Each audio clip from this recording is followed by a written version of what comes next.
Hello, good evening, and welcome to the stream. Yes, indeed, we are the live. Yes, we are. And if you're watching this video on YouTube, hi all, and welcome to the video. And I think everything else has gone through on the social medias. I'm pretty sure it has. Let's just double check. Yes, they are all working, and now finally, do we have transcoding? Let's take a look. Yay for transcoding as well. There we go. Right, let's just check. So it was giveaway. We want to reset. I'm pretty sure I reset last time, but let's do it anyway. There we go. 0 entries. Okay, and hashtag giveaway open. Yay, there we go. The giveaway is now open. Let's go to the live screen. There we are. All right. Sucks.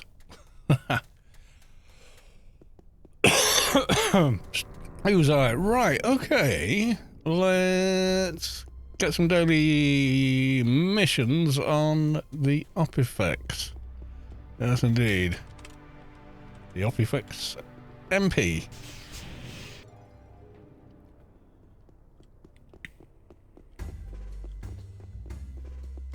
Formerly the Nanomage MP that chat voted to breed change. Because I never play it as Nanomage. Right, Enigma Dogs. Okay, very good. Then, what else do we have? Let's take a look. Senior Agency. Oh, did I not hand what? I didn't hand in. Oh, well.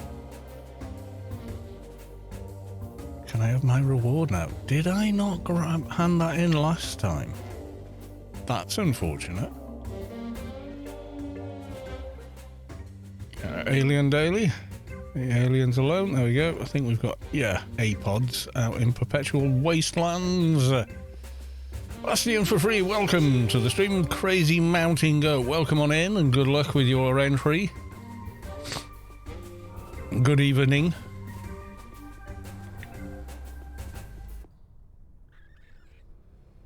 Did I spell the title wrong?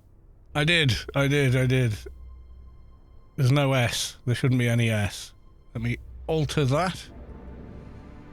Hey.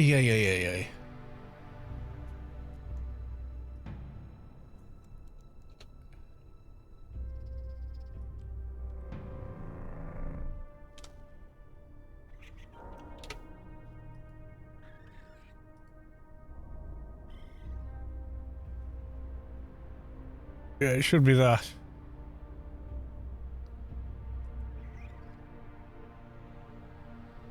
There you go, yeah. Sorry about that. I don't know why I added an S.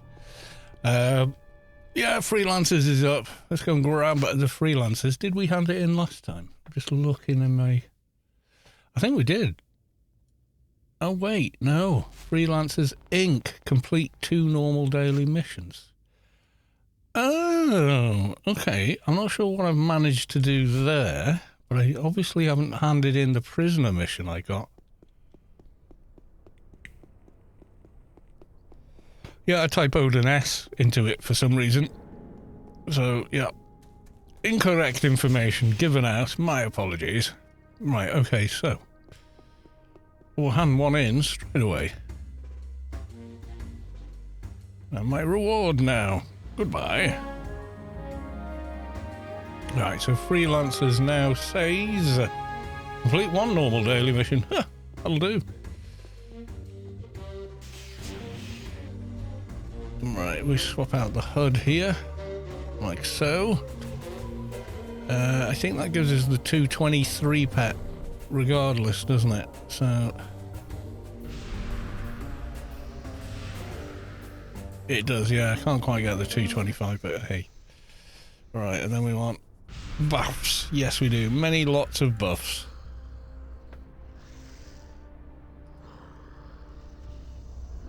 What am I missing? Oh, because I don't have... Yes, I didn't have the boots on. Biomet is required to be 2109. It isn't.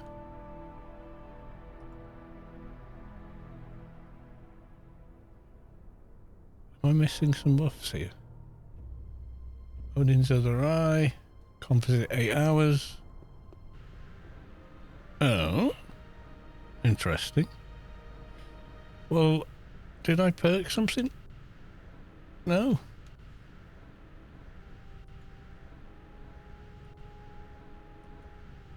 Doctorate, yeah. Light, nano combat.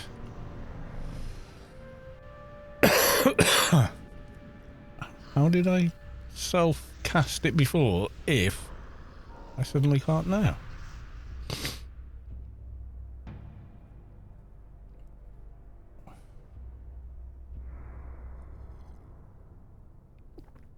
That's rather odd, boys and girls. 2109. Okay.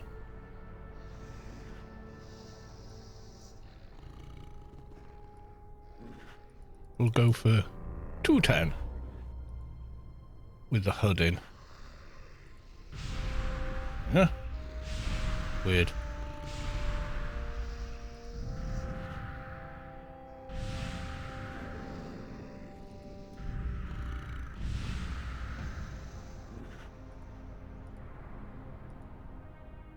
Your biomet is 2147. Why have I suddenly lost a load of biomet? Got nano control unit, I got that, I got that on.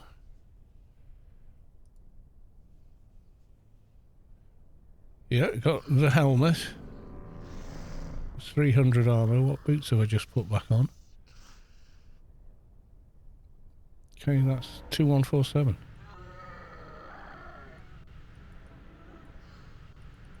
Go 2150 then.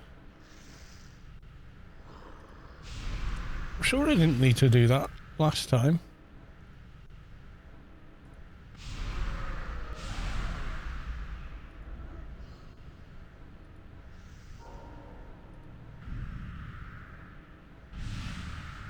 Very, very odd.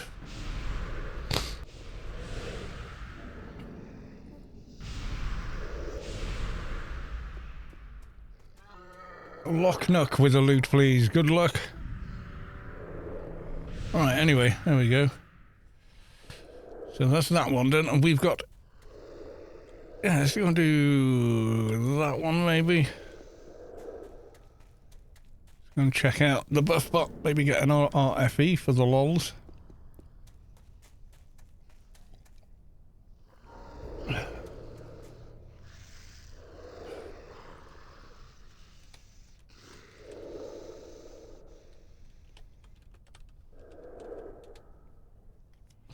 I wonder what happened there.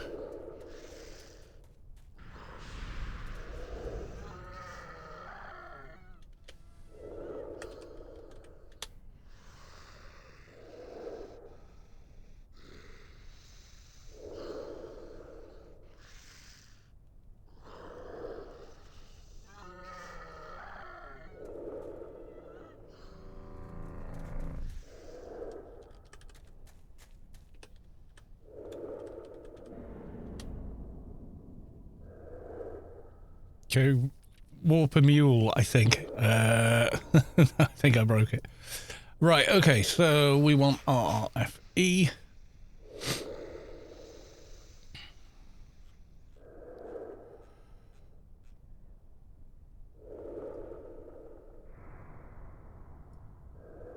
I've only got these. Where's the rest?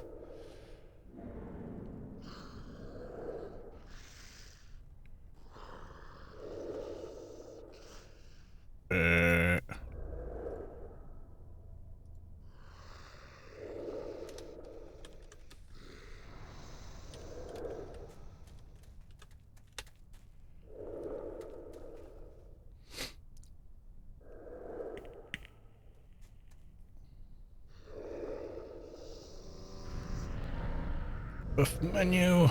Right, generic, advi agent, bureaucrat. Red tape. Well, there we go. That was odd. Fix, soldier. RRFE.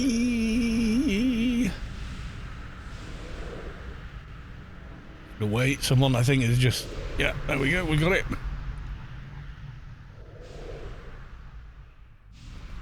I think it's two separate bots actually, is what they've done. I think one is for something else, walk back, etc. So, not sure. Right, anyway, not to worry.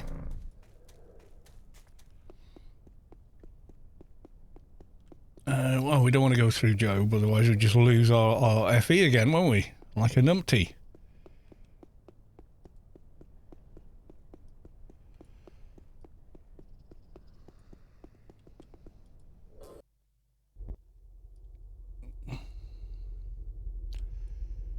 Yeah. Well, actually, we'll go New Land. We'll go to New Land.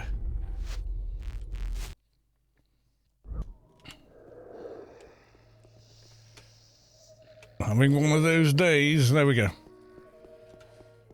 It's only going to get worse when I crack a beer open shortly.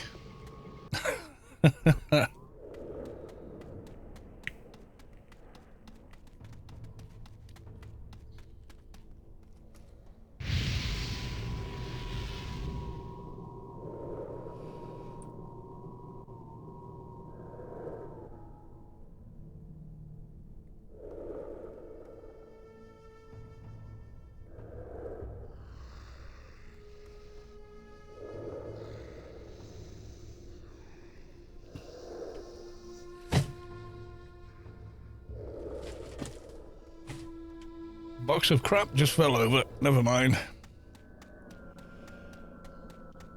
I notice alcohol impairs my decision making when sorting buffs. Fun though, yeah. Oh, absolutely, yeah. Yeah, alcohol does impair judgment, reasoning, and many other things. It can change how you perceive things, and not just visually, but, you know, the way things sound to your ears. Best I ever heard this band was... We saw them live in so-and-so and so-so, and they were... It never sounded as good again. Probably didn't sound that good, but you were pissed.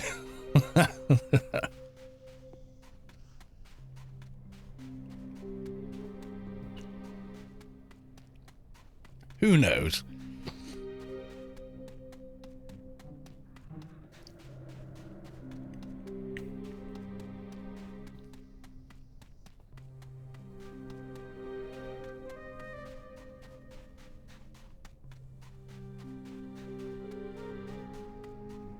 The gentle desert music. Yeah, alcohol definitely impairs quite a lot. Depending what your tolerance is, your body weight, yada yada yada.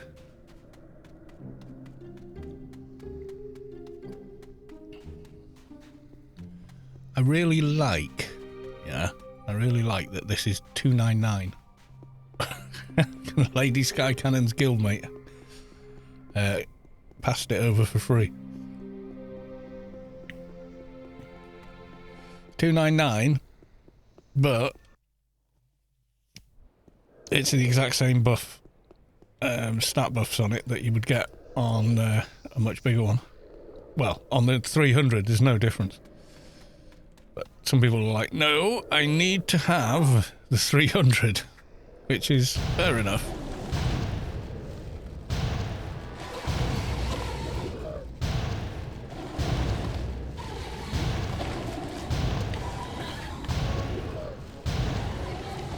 But I'm not really bothered. Either way. I'm surprised I didn't hand that mission in though. That's bizarre. No idea how I managed not to do it. It's a mystery to me.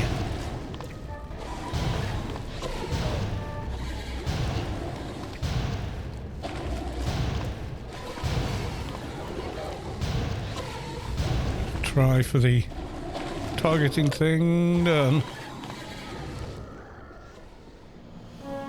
Kaboom! And kill our pets, or are they quick? The pets were quick enough. They didn't get splatted. I've had that happen with this mission before. I've also almost died. First time I did it, nearly died. Because, yeah, didn't notice that, yeah, there's a big kaboom damage when you do it. There's a big old AoE for, I think, about 50 meters or so.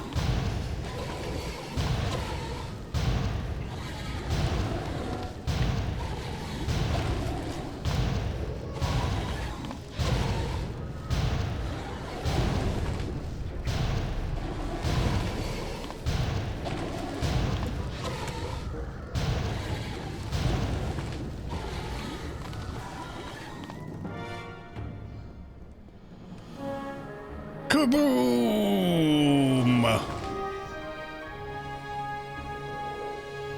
You hit alien pod with 5 million points of radiation damage. We like that kind.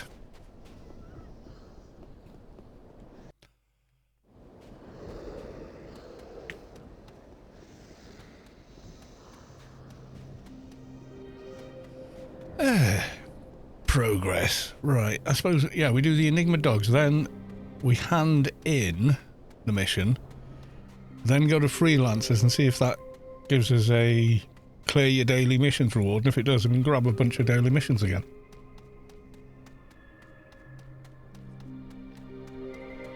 Maybe, I'm not sure, because we're doing research at the moment. Want to get to the next apotheosis, but we need, yeah, we need to get AI 26 and we have AI 25, I think. Yeah, so a long way to go on alien XP, but hey.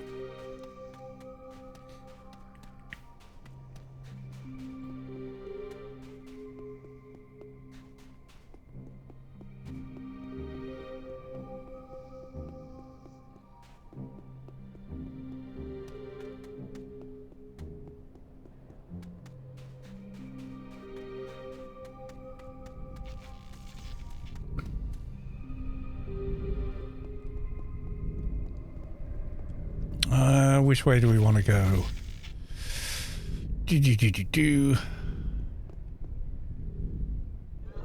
Go back through straight instead, just for the lols.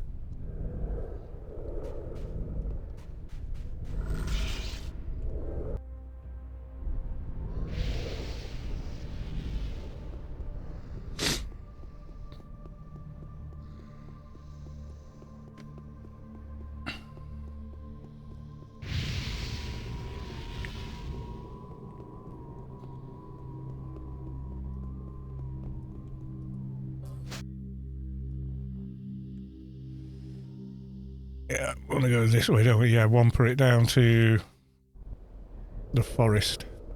We'll hand in the alien daily en route.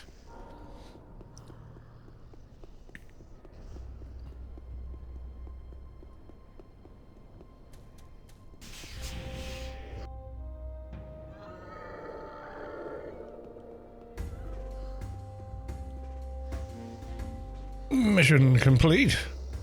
Goodbye.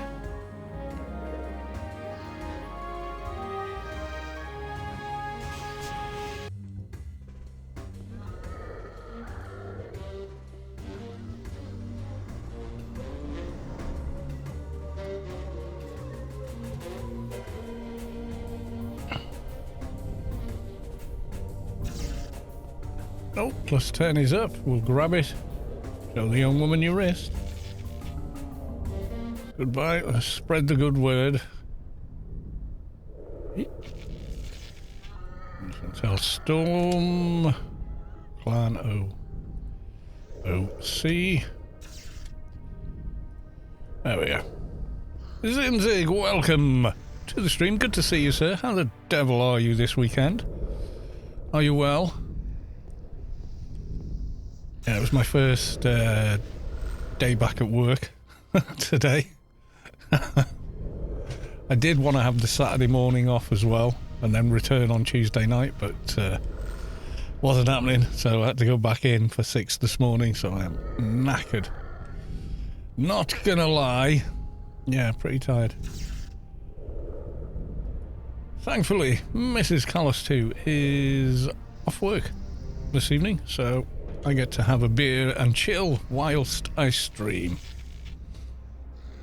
I haven't had one yet. I'm trying to think ahead. How tired will I be in another 3 hours when I've had a few beers? Right, that said, I'm going to go get one. I shall be back momentarily, everyone.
Right, I am back.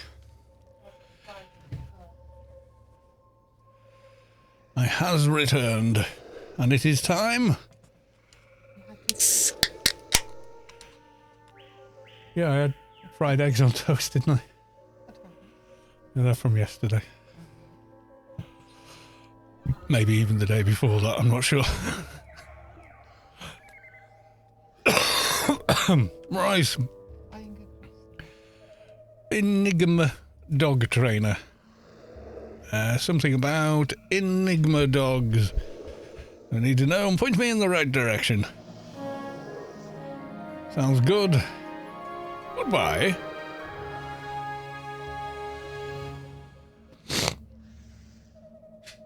Doing well, thanks. Had a nice day. 14 degrees. Yeah, it was warm here as well. It was like 17 degrees. Hence, you know. Oh, t-shirt weather time, you know.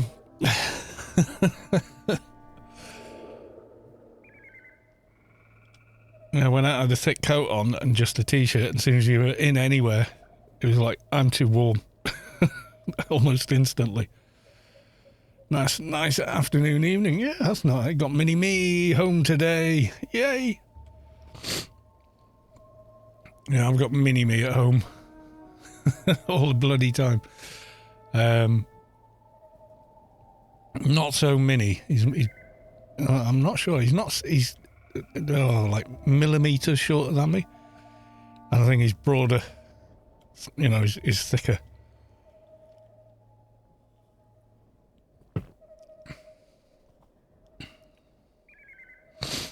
Can't wait for spring to start for real. I think officially it has, but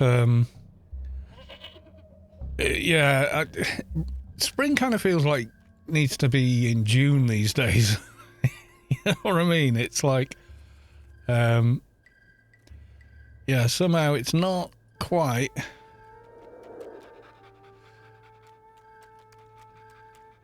We've got this storm blowing over as well, so the southern area of the country is in the teens centigrade, and the north of the country's got snow. And Britain's tiny, you know, so a hell of a weather curve over a short area there.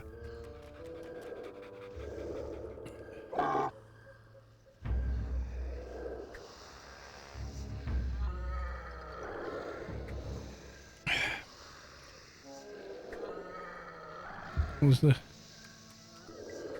My Enigma dog is not attacking. Attack! That was weird.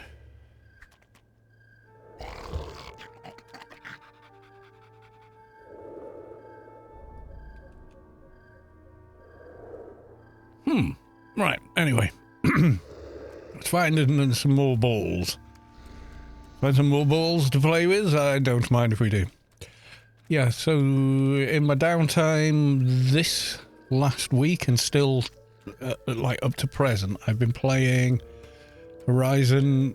I once played Horizon Zero Dawn ages ago, but playing the sequel, which was Horizon Forbidden West, and then that came with the free DLC called Burning Shores.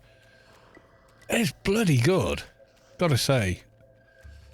I think I was rambling on about this last time, but yeah, I finished the main quest on the main game, and I've just made a start, done a load of side crap, and then started the DLC as well. It's bloody good, gotta say. It's really well. I mean, I thought Horizon Zero Dawn was really good, and then they've taken what was good in that game, kept it, improved on a lot of other bits that maybe could use some work. Why is this pet not... Yeah, the dog's not jumping in when everything else is. It should be.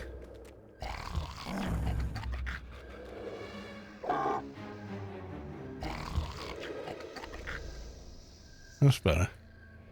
If I remember right, yeah, number 3, bar 1, should be Q. So when I tap Q, it should activate... Ah, pet lefty attack. That's why it's slightly different on this character. Because he used to have the 3 pets. Okay. Fair enough. Now we know why. On the other MP, it's just a pet attack. That's it.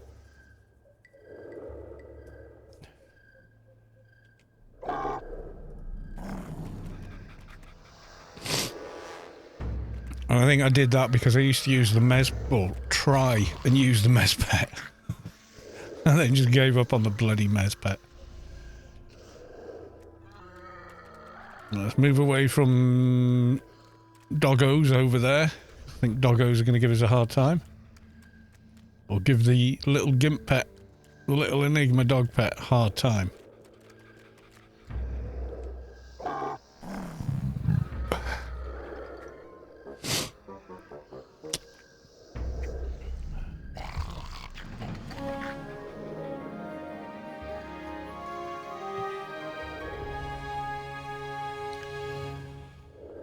Right, we'll hand this in, hand in the freelancers and see if it gives us a mission reset or not. It should do.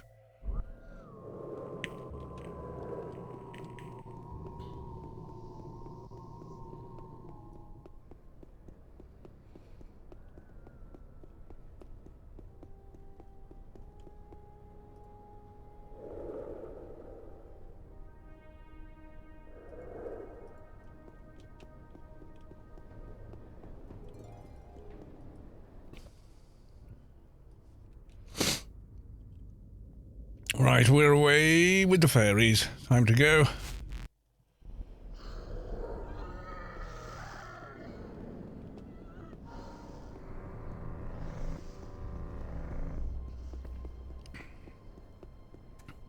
So, interesting first day back at work. You know, you come back to work and about 50 different things have changed and you're like, wait, what? Why is this like this now? Oh, that happened middle of last week. So everybody else has gotten used to it and you're like, I don't know what to do, it's broken. The thing is not as it was. Not something you want to deal with at, 6 in the morning.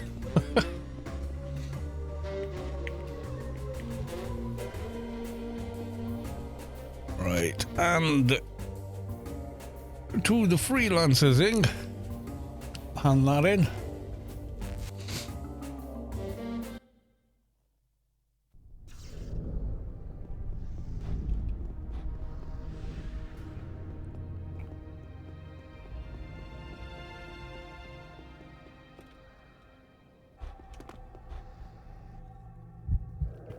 Alright, let's click on Ralph.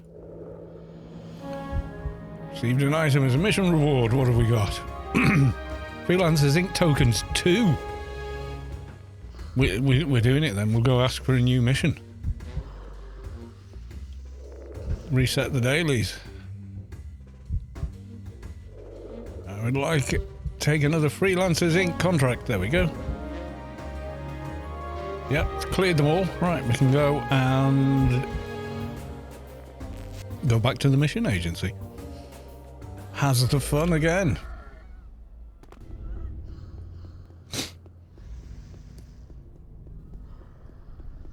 Yeah, they're always IT and everybody else. They're always tweaking things at work. So even on my week off, I kind of logged in to my work account just to see if there was any updates in the email system and stuff. And there were a few, and I was reading them this morning, going, "Oh God."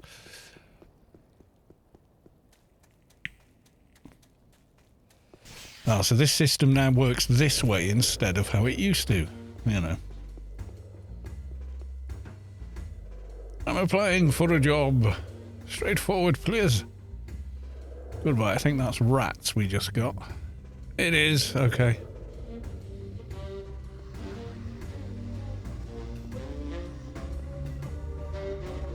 And senior agency was like an elite assignment. We'll take a prisoner. Goodbye.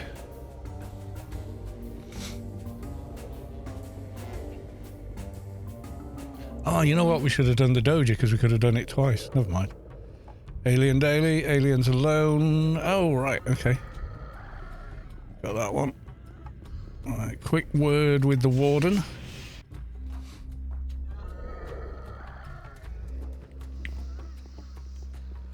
Which reminds me, what's the price on a Grace this weekend? Let's go and take a look. Busy round the GMI. Oh, God. There we are.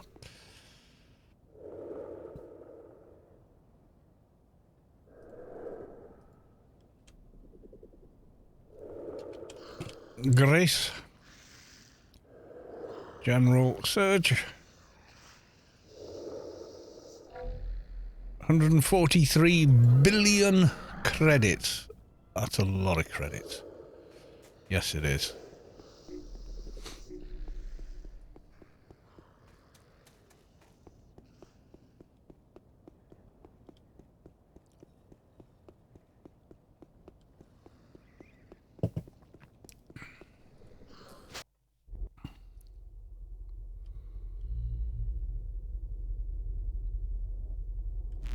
Even with the massive inflation, that's enough to really well gear a toon on stuff.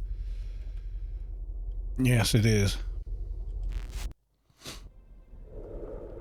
Right. So, to the warden. See how he is.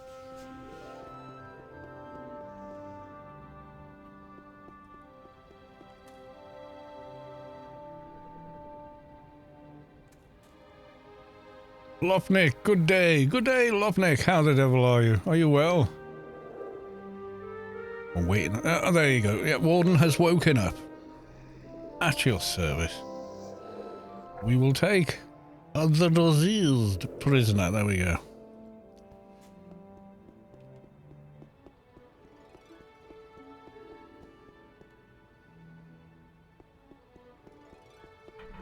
Take the grid this time, I think.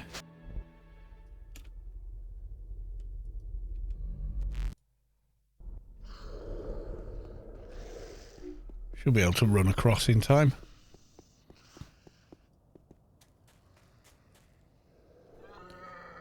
Ah, there you go. Buff menu. Dr. M. Fixer. Where are we?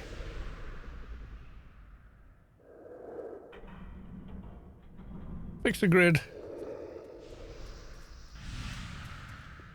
Run. You have 30 seconds.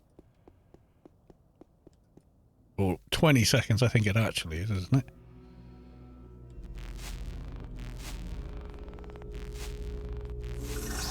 Bujlang, what was that? Soju donated... Oh, wow.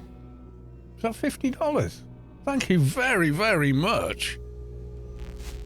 Soju, how the devil are you? I haven't seen you for ages. Are you okay?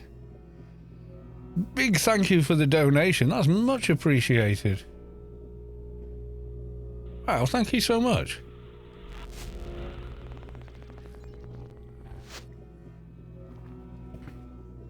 Soju being quiet in the chat. That's fine. That's their prerogative.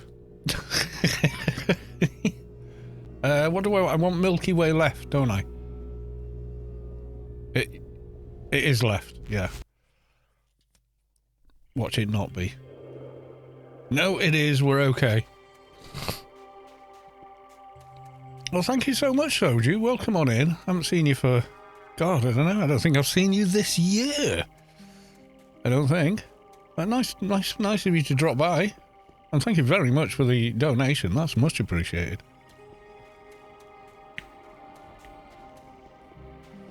Yes, I'm doing the well. Well, certainly looks like it. Thank you very big. Right, okay, so lump in the ground. not quite buried corpse. 5 minutes on him and 23 on this one. Ooh, Nippy Stiletto, hacked Nippy Stiletto, hacked Mediblade. Anybody in chat want it? Have I got a reference for that? I do, okay. Have I got Darknet on this?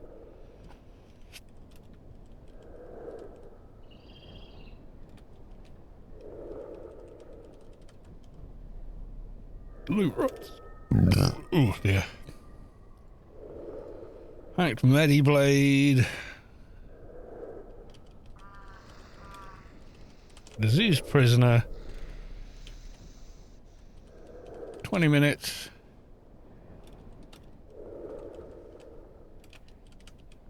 Free for all. Oh, you must oh, for God's sake. I thought I'd register. Okay, you know what? Whatever. Register.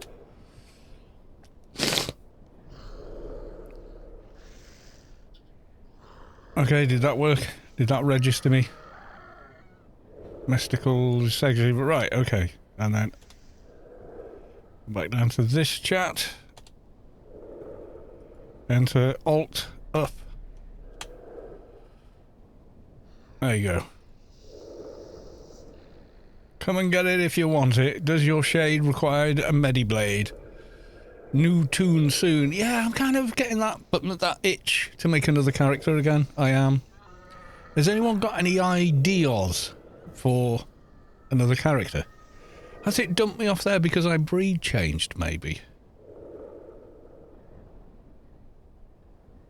I wonder if that affects it. Does that purge your character from the server, maybe? Because... Oh, it can't do because your played is the same, isn't it?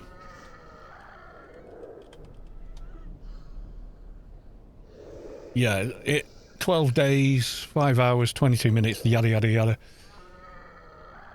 Does it affect Born? It can't, it mustn't do. Born... 2018. That's when we originally made this character, but the character was originally a male and a male nanomage, which I never liked. Agent. Yeah, I haven't done agent for ages. I did one Let's Build of an agent, whose name I can't even remember now. They were quite a good character. They were, you know, they were fairly well made. Had some nice gear.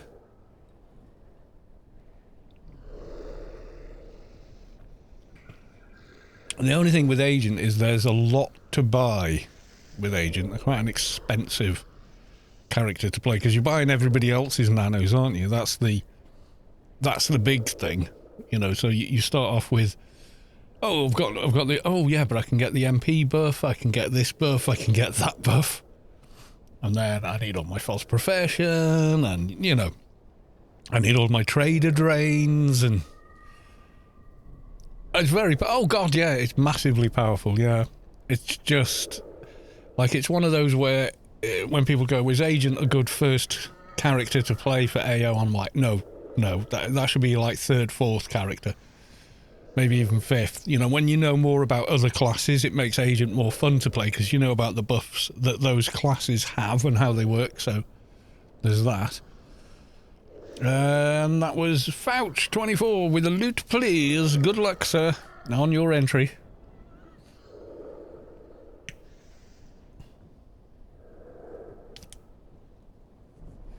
So yeah, I was this week just gone. I was planning to do more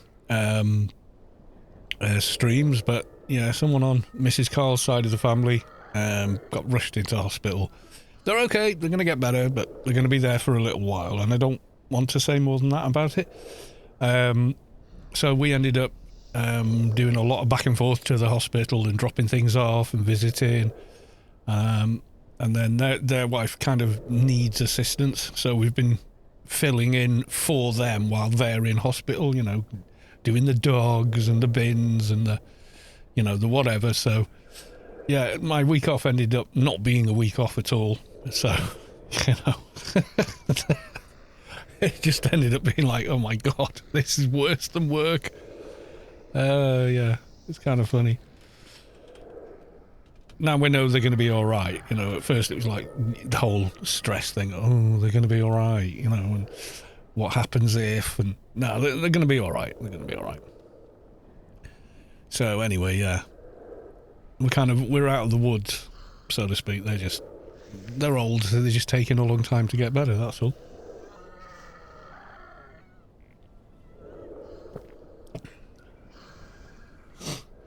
And we know what's going to happen. They're going to come back. Get back home and immediately try and do everything they used to do, where they're still going to be, yeah, you're safe to be at home, but you're still convalescing. So you need to, you know, we're going to have to do a bit of backup for them as well. Outside of that, which is all right. It's family life, isn't it? You know.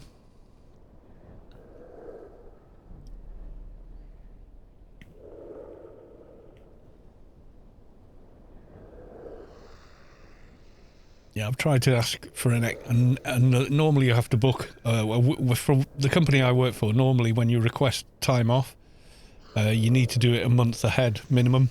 But I've asked, can I have, you know, end of the month off, because we think that's when they're going to be home, and that's when it'll be like action stations all over again, you know, for a week. Because being the person they are when they come back, they're going to try and do everything they used to do and not quite be there, you know. So yeah, it'll be all right. It'll be all right. So yeah, that kind of into, you know, like Wednesday night. I think Monday night I wanted to stream, and then time we got back and had something to eat, I sat down and just went, do I want to stream? Oh, you know what? Excuse me. No, I don't think I do. I need to rest. So yeah, a little bit of that kind of thing. So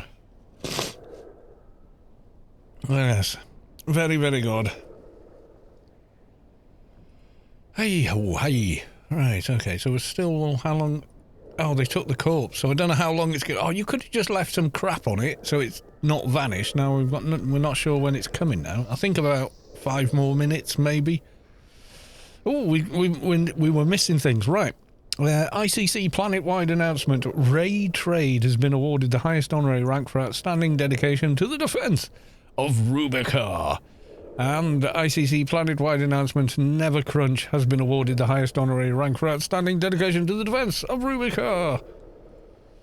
There we go, good stuff.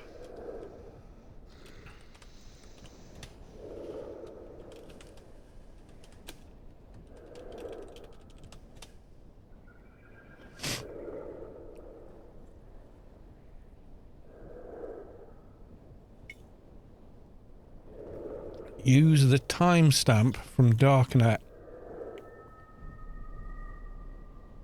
Or what is the respawn on prisoners? 15 minutes?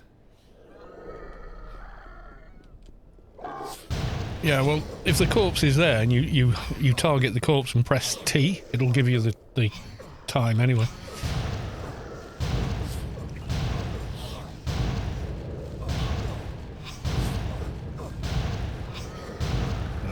wildish. I think it's a shade, that, by the look. Oh, everybody lagged. Yeah, 216 shade. He's probably not going to need the heal pet, I would say. I can almost guarantee they don't.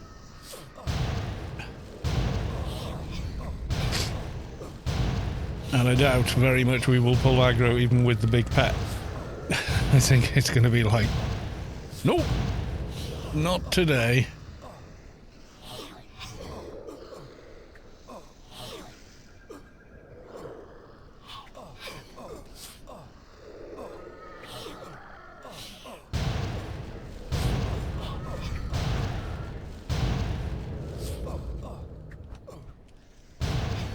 Yeah, that's a well-made shade. You can tell by the speed the prisoner's dying at.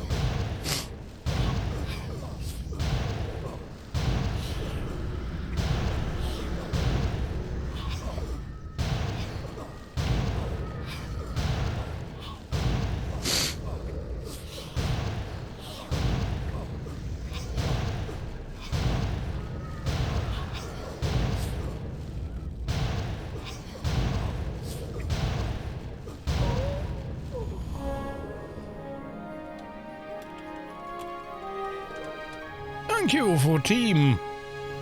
Right, okay. So we're done there with that one.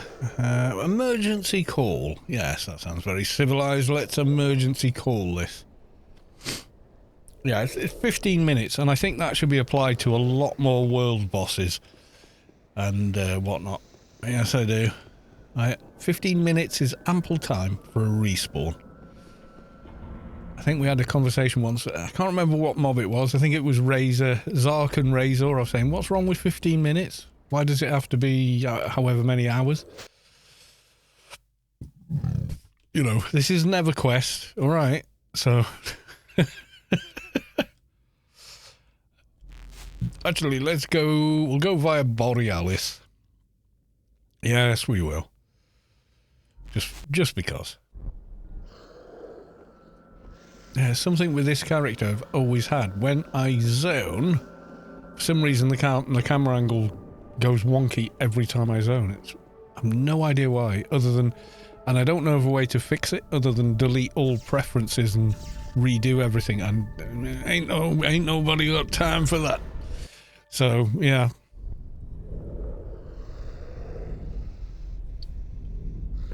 See, it keeps even like. The up-down seems to just sort of go to all kinds of various locations. Instead of just staying at the height you leave it at. It's weird. I have no idea why it does it. And if I'm sat down, it goes really low to the ground and disappears in the grass on the new engine anyway.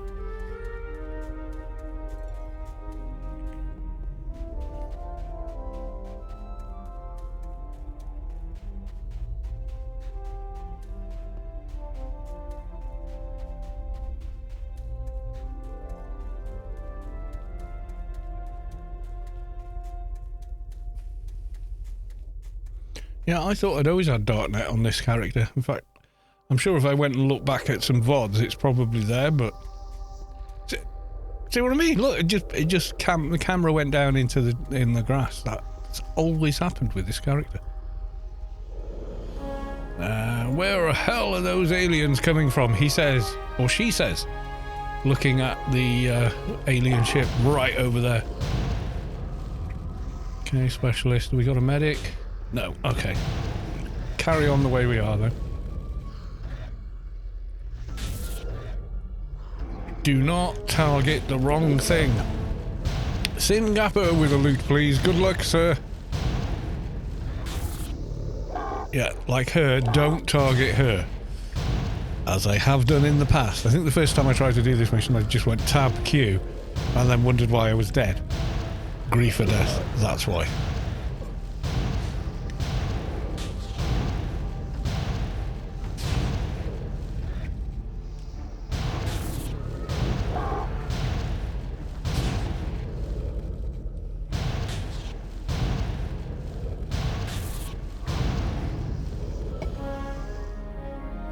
Okay, let's click on her. She's not looking very well. Healy, heal the NPC for me.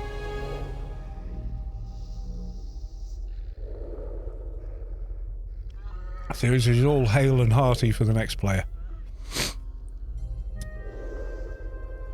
There we go. Now she's a bit better. There you go.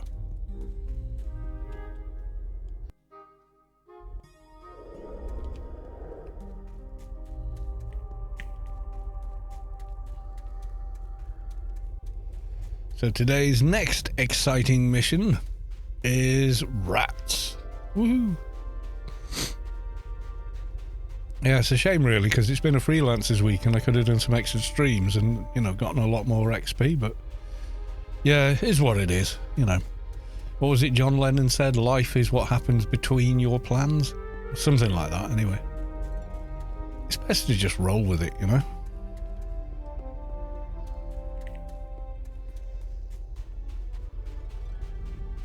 What seems like a distraction and an annoyance from what you think you're meant to be doing is in fact what you're meant to be doing, he said philosophically.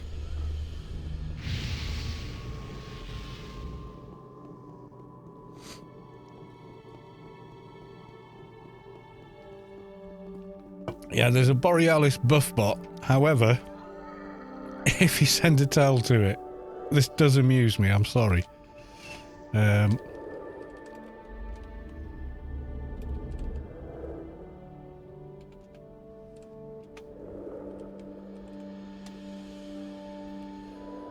This bot is restricted to Omni PvP bot Traitorcom. Reason: people from Twink Love Machines ignored, Broker, Peaky Blinders and Mojo keep griefing it.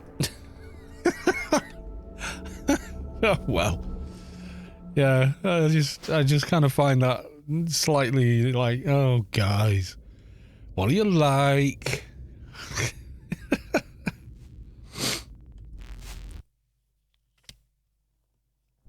Yeah, Bath bot is right next to it in the backyard. That's right, it is. It is. Where am I going? Oh, rats. Yes, we need to get up top, don't we? Yes, we do. Right, okay. So, we'll...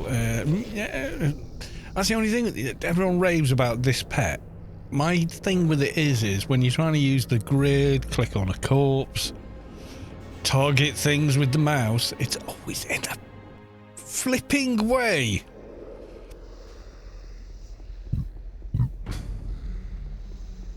It's funny because I almost wish it didn't look like that, like it was just a floating ball, like the other pets, because they don't get in the way as much, somehow, you know.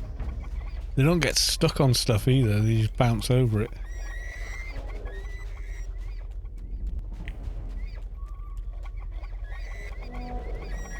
QE, Mr. Roller Rat, there we go. Got him.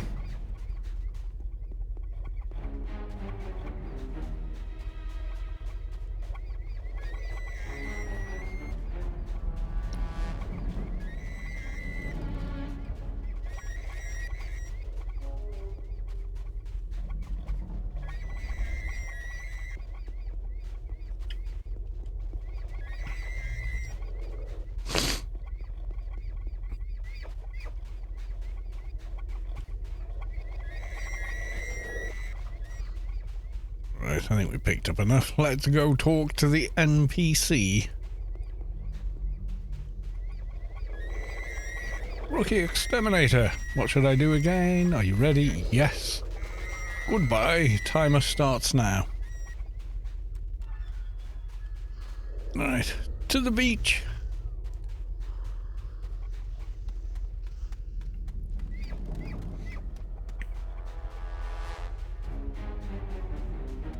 Yeah, if anyone's thinking they maybe want to get into building a, you know, maybe a Froob army of buff bots, there's a Discord for it.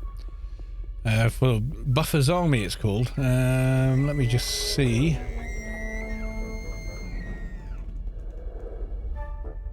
Where'd you go? Yeah, there we go.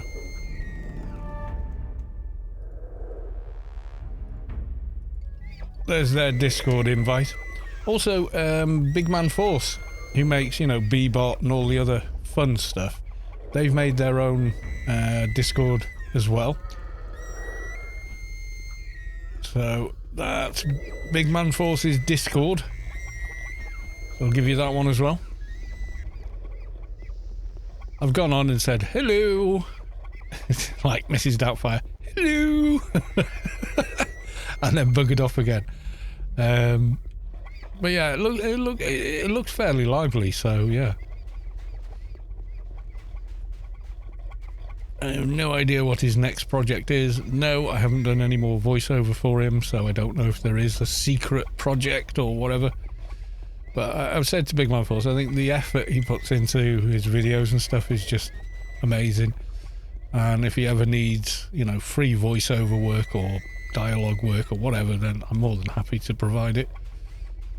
It's like an unwritten agreement. It's like, just ask, let me read through what you've written, rewrite it, see what you think of it. Does it sound better the way I'm saying it? Very does.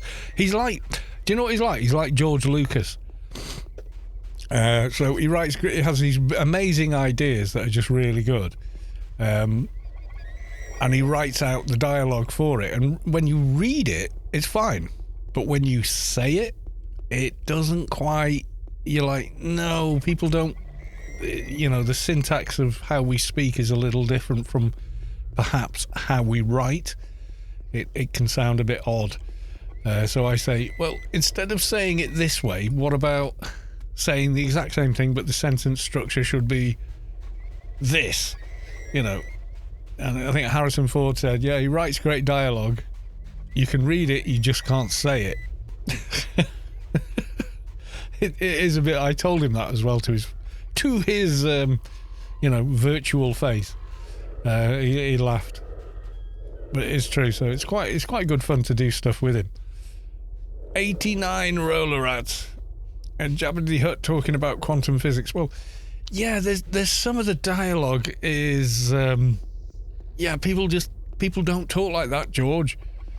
We love you. Thank you for creating one of the most awesome franchises ever. However, people don't speak like that, you know, so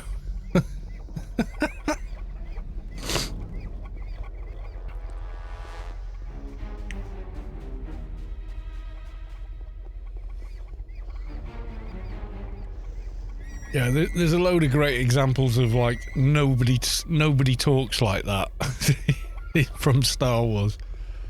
Let's have a quick Google. We're in no mortal peril here.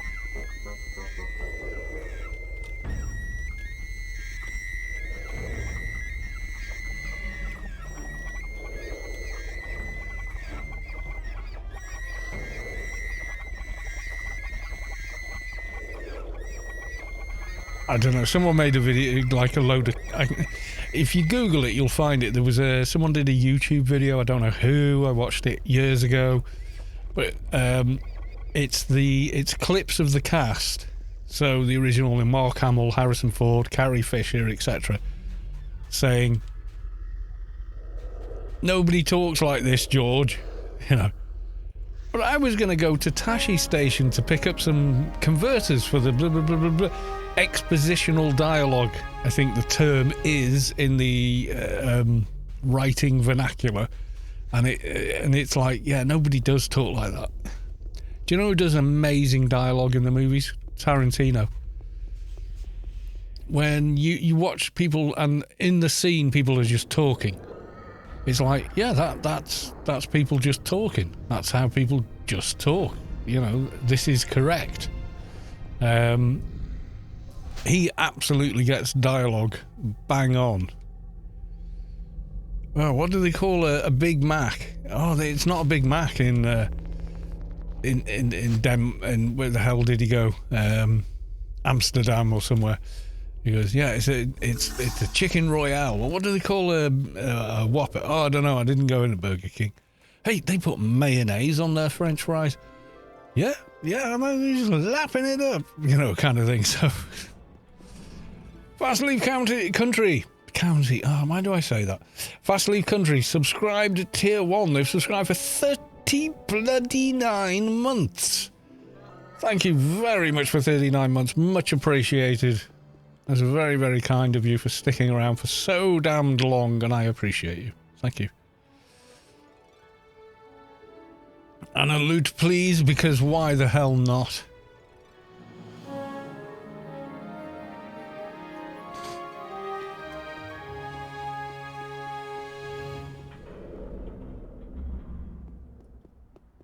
Right, let's go hand in these.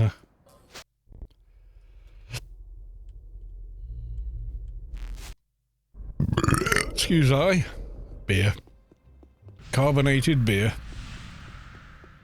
I do prefer real beer, but hey. Yes, carbonated lager is a real beer, but yeah, you know what I mean. It's different. I made you sparkly. Thank you for sparkly. Mission complete. There we go. Yeah, call me Sparkles. And I'm a senior agency handler. Can I has my reward now? Goodbye. We're getting this research. How are we doing on that? Yeah, we've got a bit of space left. And then alien handler. Mission complete. Hey, it's bouncing along there. That was well worth doing. The thing is, I think I have another Freelancers Inc. token, but do we really want to do more bloody daily missions? Maybe not.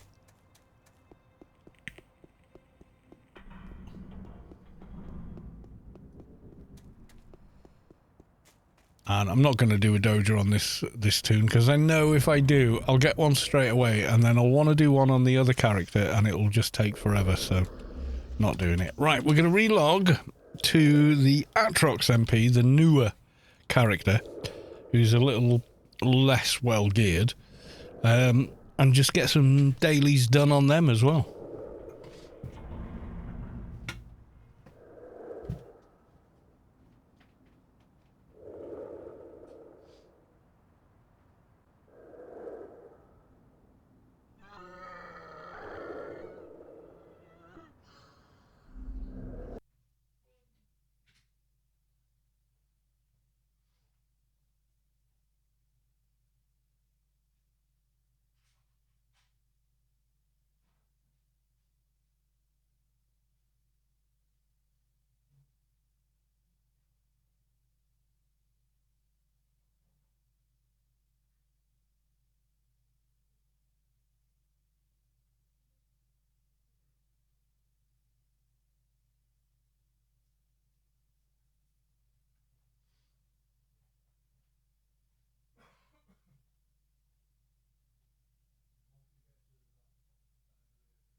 There we go. I didn't bother with the intermission because it does not take long to fetch a beer compared to boil a kettle and make a drink. Right, okay, there they are. So we're going to do dailies again, everyone. Zari W, welcome to the stream.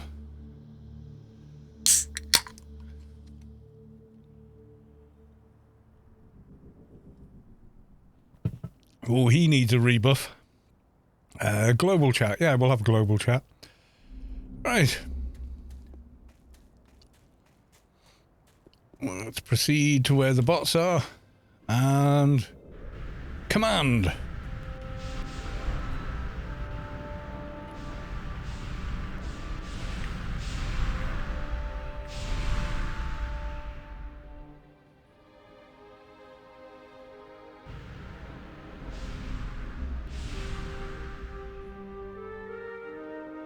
I think that is everything. We will rebuff some self-buffs that they can't. Right. Jolly good.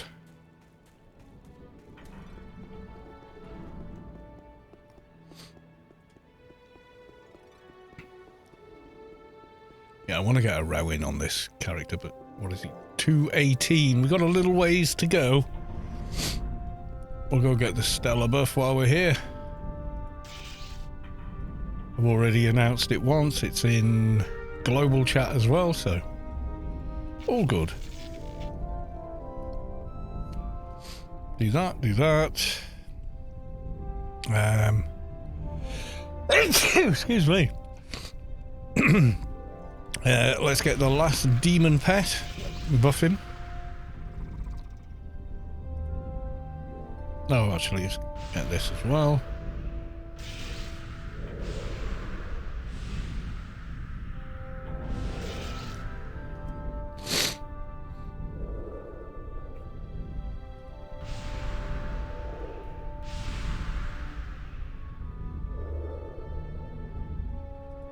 Twitch of poison. That one. Oh, it's the same. Healthy manifestation. And whatever the hell these two were.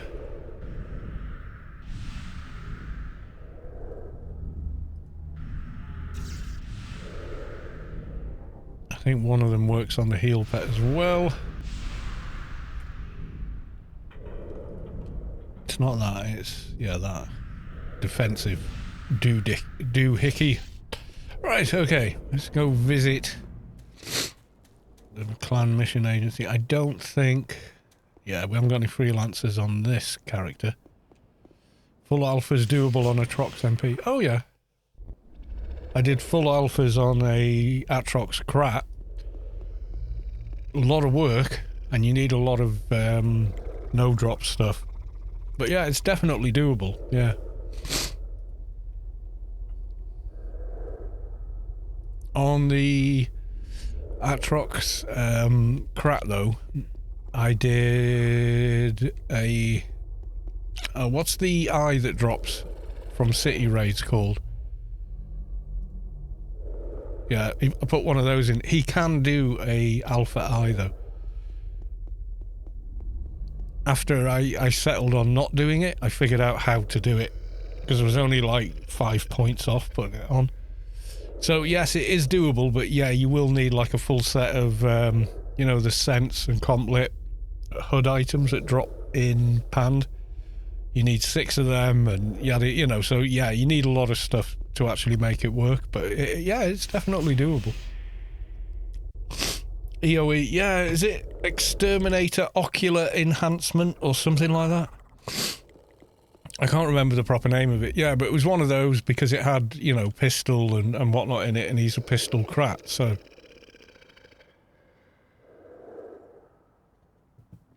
it just made more sense to put that in. So I was quite happy with it. Right. To the freelancers once more.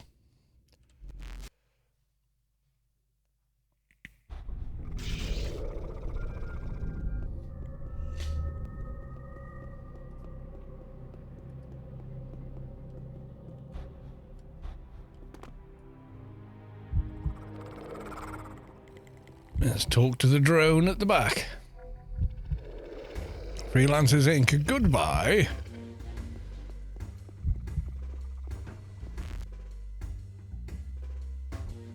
So what have we got? Scavenger perpetual wastelands. Talk to Warden Stains and place the bomber. Okay, let's go place the bomber. How am I doing on shields? How long have I got? 5 hours. I've not long since cast them and equipped them, I think. Looking at that.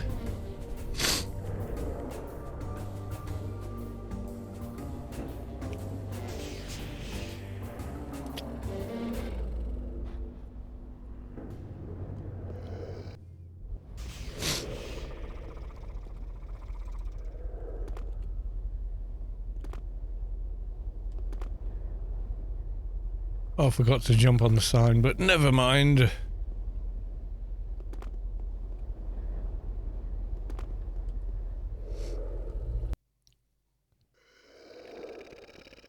Can we blitz it? Probably not.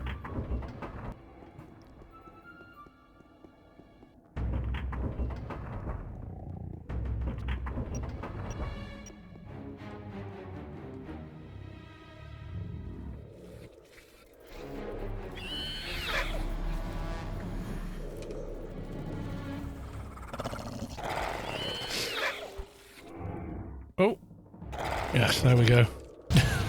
I had the wrong hotbar selected.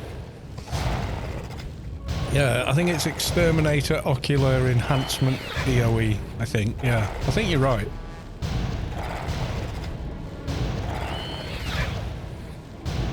Or it's either Exterminator Ocular Enhancement or something ocular.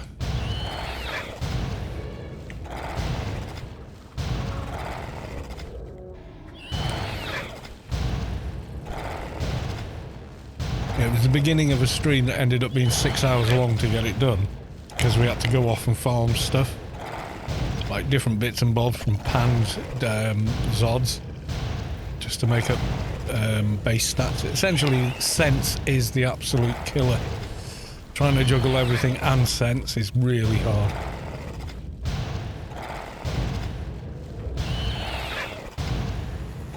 And you're always within spitting distance of it as well. All the time you're doing it, you're like, well, yeah, but also, I'm so close. You take the eye out and you're like, oh, I can't do it now. I haven't got the treatment. You know, this is one of them. It was difficult. But yeah, we did it. We did it. Did it live on the stream as well.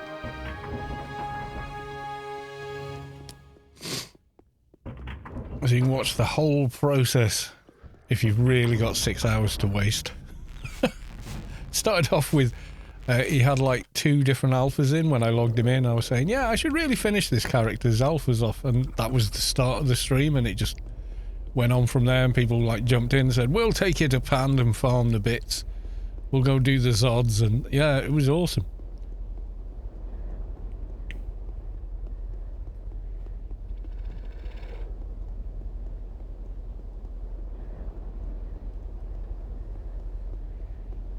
It's all good stuff. Anyway, and for those that, you know, have not yet entered, there is a Grace giveaway running this evening. It's hashtag loot please to enter and get yourself a chance for a Grace. Disclaimer, you do need, realistically, to be on a paid active account with GMI access in order to claim your prize.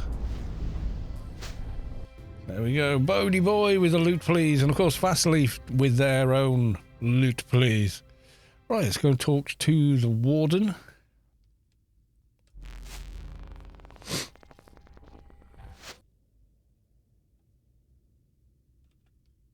Deja vu. Oh god. Deja vu, anyone?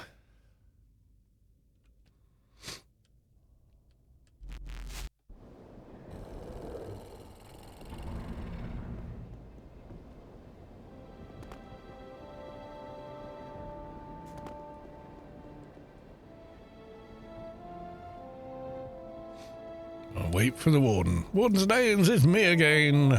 At your service. I will take the diseased prisoner again. Although this time maybe we fly there, hey? Just to mix it up a little.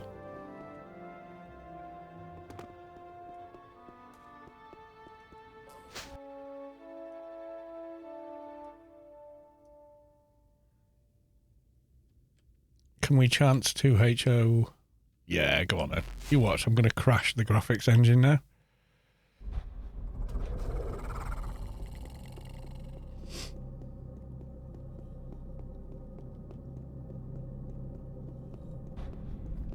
As uber as this system is, it's defeated by the AO engine. Oh dear. Yay, we made it. Not an offensive. Oh, I keep getting causating screen, don't I? Failing impregnability. I didn't ask for that. Who gave me that? No. Right, okay.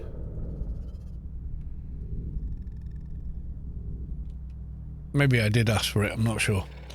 But yeah, we're going to be okay. So we're going to do the prisoner, then we're going to do a doja, and that should complete freelancers. Which, did I pick up freelancers on this character? Let's check quickly. Freelancers Inc. Complete 3 normals. Yeah, we did. You know when you just run around twice on doing the same thing? Yeah, kind of weird. Shakester with a loot, please. Good luck.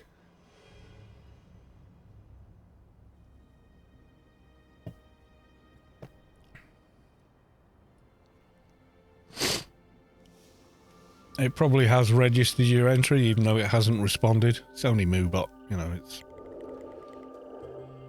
temperamental. But it does, it doesn't always relay back, but it does actually work.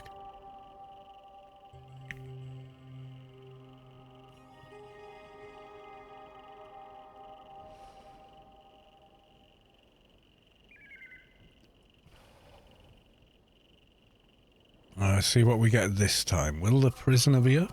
Will someone be already there? Or will we find a corpse? Who knows?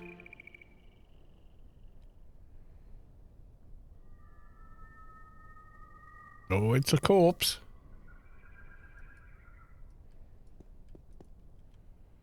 "21 minutes. No good, no special goodies on him this time though.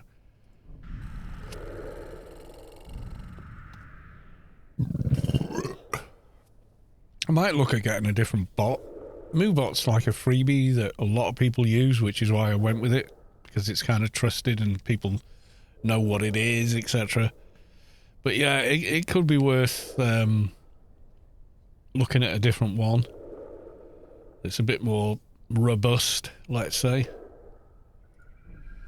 Not sure. Not sure.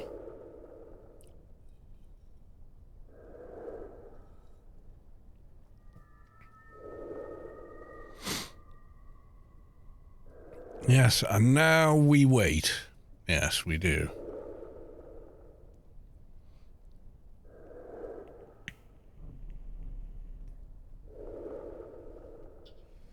Yeah, Star Wars dialogue thing.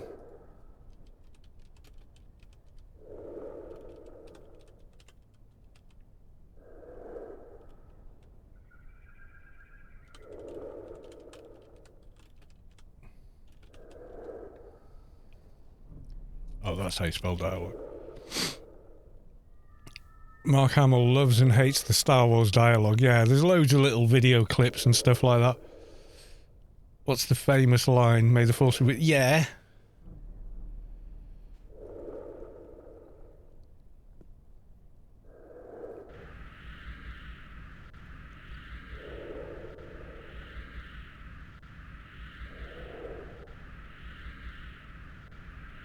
Yeah, there's quite a few bits and bobs that the cast, the original cast, have said in the past, which are like, you just can't say it. Yeah, it's a similar thing.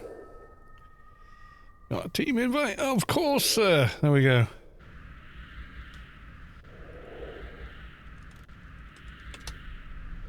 Oh, what am I talking to?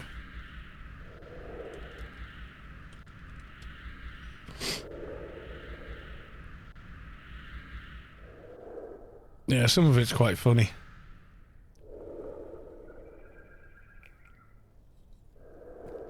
And unfortunately, as you know, if I play any clip of that, I'll immediately get a bloody takedown notification or some such shizzle. can't be helped.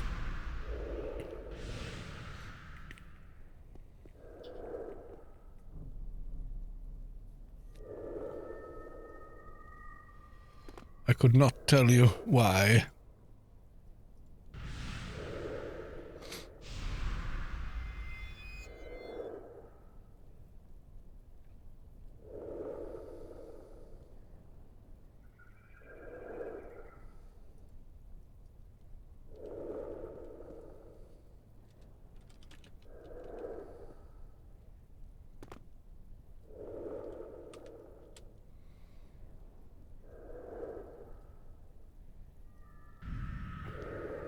Not joined team yet.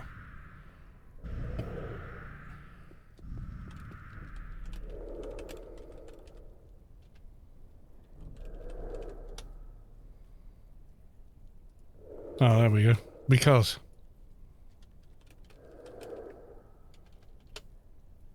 sent invite.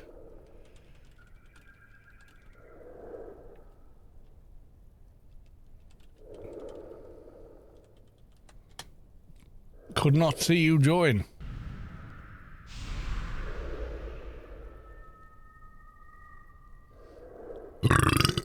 Shoey bot. Yeah, see, it did count you. Shikester, because when Bodie Boy put their entry in, it went 11 total. You did yours. It said nothing, and then Sushi U did theirs, and it's 13. So it did count it. It just didn't relay back. That's all. Healerson, welcome to the stream. Good to see you.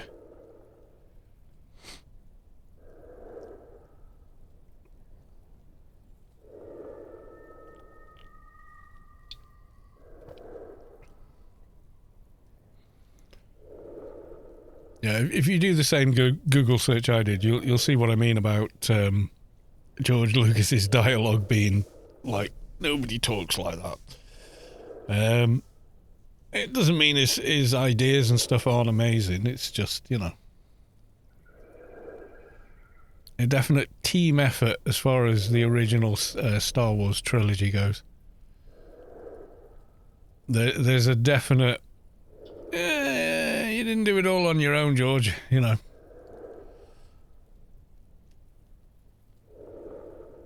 I didn't worry too much about it. I figured it was because I entered almost at the same time as Bodie Boy. Yeah, it's that kind of thing. It doesn't always relay back somehow.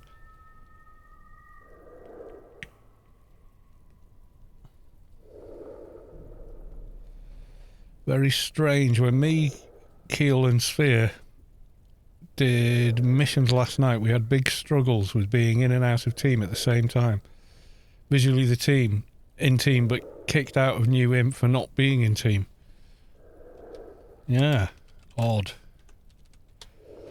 Oh, ICC planet-wide announcement. Robotis has been awarded the highest honorary rank for outstanding dedication to the defense of Rubicon. Congratulations. A lot of AI-30s today, I have to say. Excuse I. Belching at you with the beer.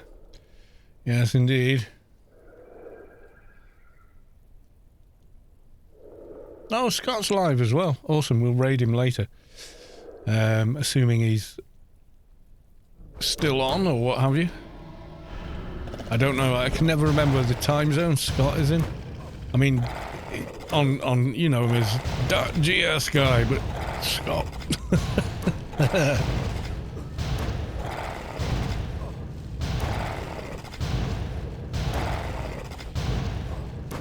New improved Scott with bionic shoulders.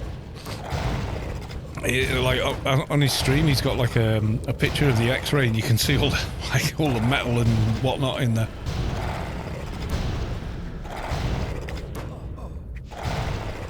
Very lucky that I don't also have a similar injury at my age. I think we're about the same age, me and Scott. I can't remember. I think I'm slightly older than him, but I'm not sure.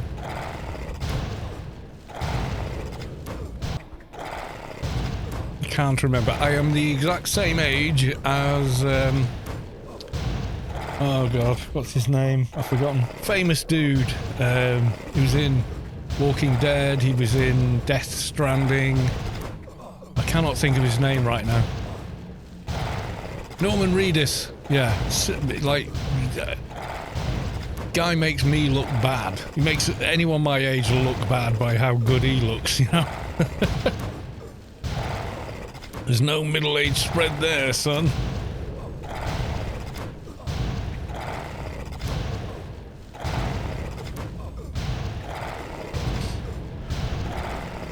Ride with Norman Reedus. They did an episode of that with Keanu Reeves, which is really cool because Keanu Reeves genuinely has a massive love for motorcycles.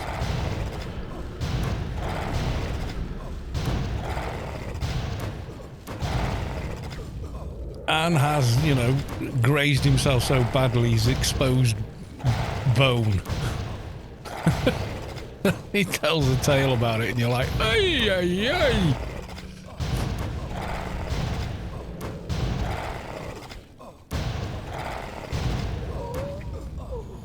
Dun, dun, dun.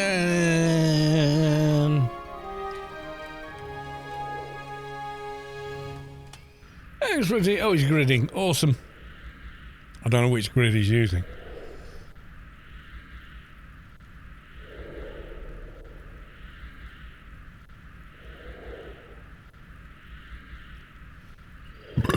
Ooh, excuse me. No, that's beer for you.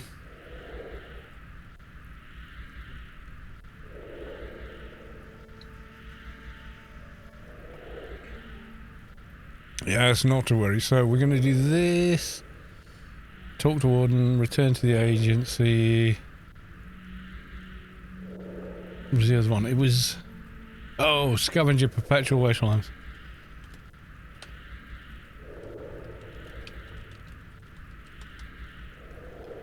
Yes, I need PW next. I just need to remember where the hell whichever bag has got my TP codes in it, and I have no idea. I'll probably put it in the bank. Anyway, yeah, okay. Let's find that. Not in there. Not in that one. Not in that one. Where the hell are my DB codes? Oh god. I better put it back in the bank. I must have done. It's not in any of these, so... And I've got an empty bag there. Roger Iliand. Ah, Tuesday night AO. What?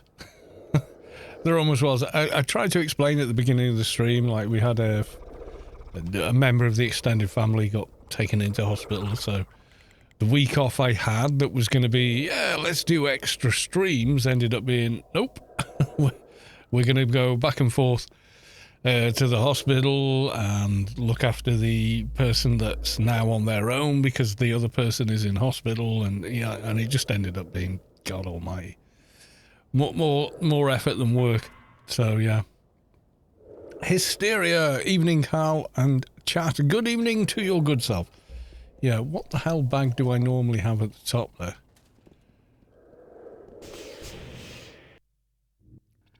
Oh, am I going to have to AOIA? I probably am.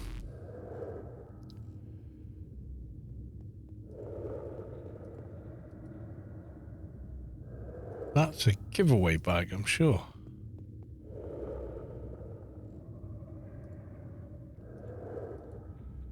I found more giveaway bags I didn't know I had. Okay, awesome. That's weird. Yeah, so I don't know which bag my DB codes were in. And it's kind of weird. Because I can't remember what my main bag used to be. And I know I've got them on this character. Let's consult the Oracle. It's time to open AOIA. What are they actually called?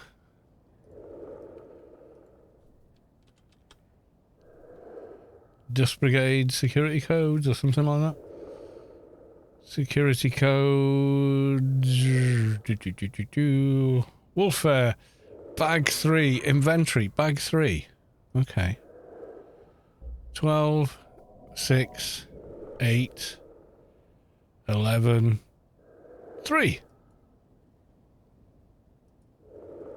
Why are you no open? Oh, you're down there. Okay. This does not look like a... Ah, but it is. Okay.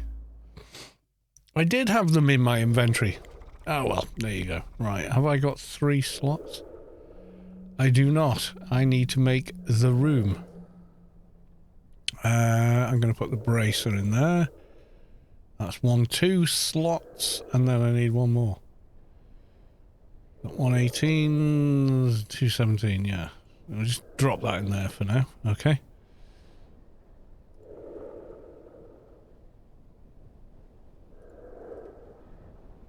AOIA knows all.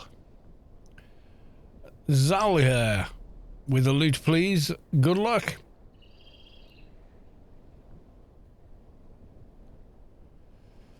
We should upload to map so we're going in the right direction. Which is this way. Overpowered GG with a loot please. Good luck.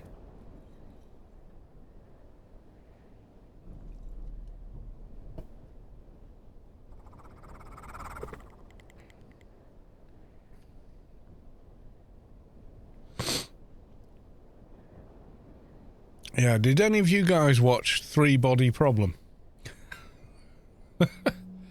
I did. It was a weird adaptation. Very weird.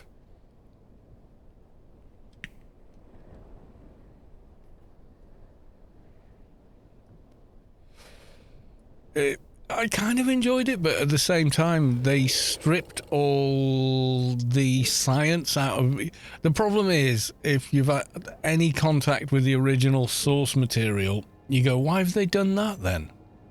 You know, it sort of turns into, wait, what? Why?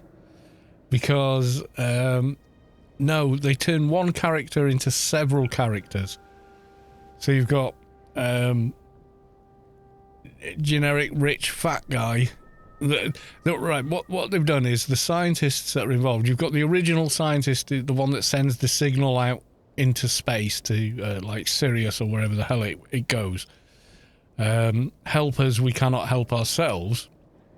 And then and she's the actor that played Keiko in Deep Space Nine and TNG a little bit as well. And I do like her as an actor. She's very good. And in this, she's also, you know, pretty awesome. But apparently, I've not read the original novels, so I don't know. But they turned one character into several for reasons. Okay, we got stock. What do we need? Barrel, I guess? No, we got barrel. We need scope. We need a scope. Are you a scope? You are indeed a scope. That's it. We got the 3 parts. Yeah, it took me a trial. Yeah, you've got to remember DS9 was 25 years ago whenever it's finished. So, you know, bless her heart, she's aged, you know. Well, it happens. And I think she's made to look older in it than she actually is, how old she looks in real life, if you know what I mean. So double whammy there. She is actually older.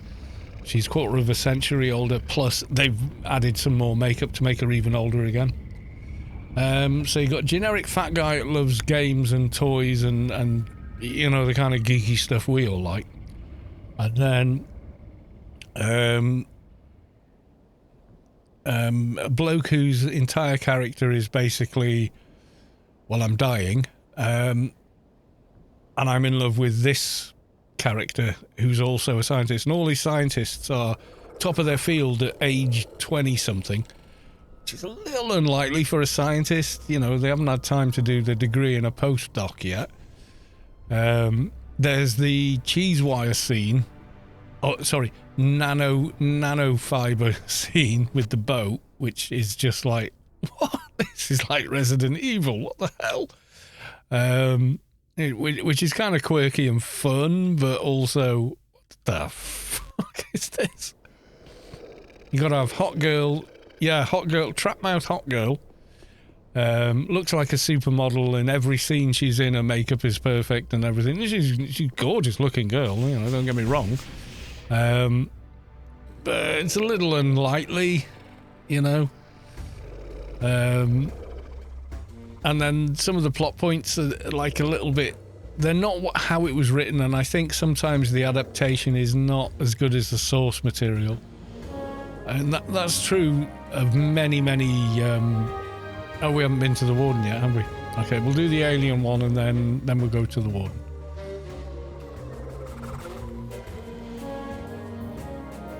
Yeah, so, I mean, I enjoyed it, but I'm not sure it's certainly not a faithful adaptation.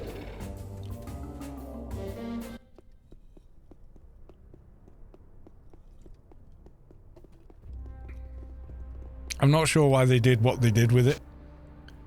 Yeah, and oh, there's a black guy who's a scientist as well, and they all went to Cambridge and Oxford. They're all British, obscurely, all finest scientific minds. All 20-something people from English universities, and yeah, and apparently his character trait is he's just a bit of a stoner. It's just bizarre. Yeah, I think if you look her up in real life, she does look older because she is older, and that's fine. You can't criticize someone for staying alive. Hang on, 3. Well, actually, DS9. I don't know how you spell her name. It's not. Is it Keiko? Yeah, so that's her. 25 years ago or whatever. Keiko O'Brien, played by Rosalind Chow. There's Rosalind Chow. So yeah, she is a little older. She's still a great looking girl. So that's her kind of like normal. And then this is her in Three Body Problem.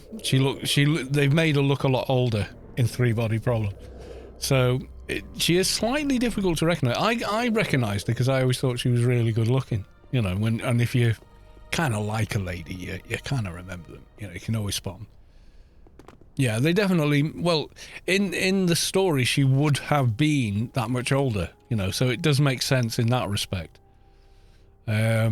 But yeah, apparently in the book, it's one particular scientist, not 5, with like a subplot of friends going on between them, like who fancies who's in love with who, and yeah, it's a bit of an odd one, but also it's enjoyable to watch as long as you switch your brain off and just let it wash over you, you know, that kind of thing.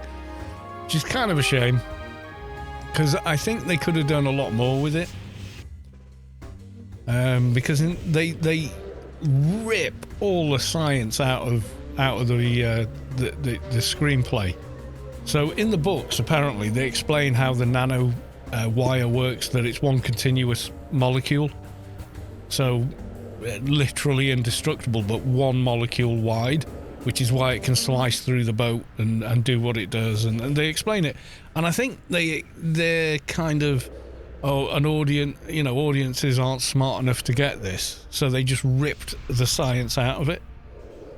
The same with a lot of the other physics in it. They just decided that let's take the science stuff out, because that's boring and people aren't into that. They like romance and intrigue and tragedy, which is kind of true to an extent, but it doesn't mean we, you know, geeky people don't like the science as well. So yeah,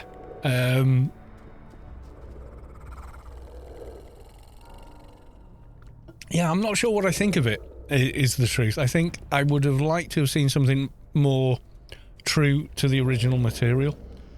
Some of the characters are very one-dimensional, but that happens if you take a single character and split them into 5 cast members. Then you're splitting up what that person is into all these different people, and it doesn't quite work if you do that, because, you know, the summation of a person is, if it's broken into 5, then those 5 are so much less than the whole that it was originally. Do you know what I mean? Yeah, it's a weird decision they made there, but... Right, I'm getting another beer because I can.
Yeah, so kind of I don't know. I don't know what I think about it, is the truth. Right, so we've got one normal daily, so we're waiting on the beacon timer, and we'll go do a doja if we can get one. Yeah, so I think if you Google...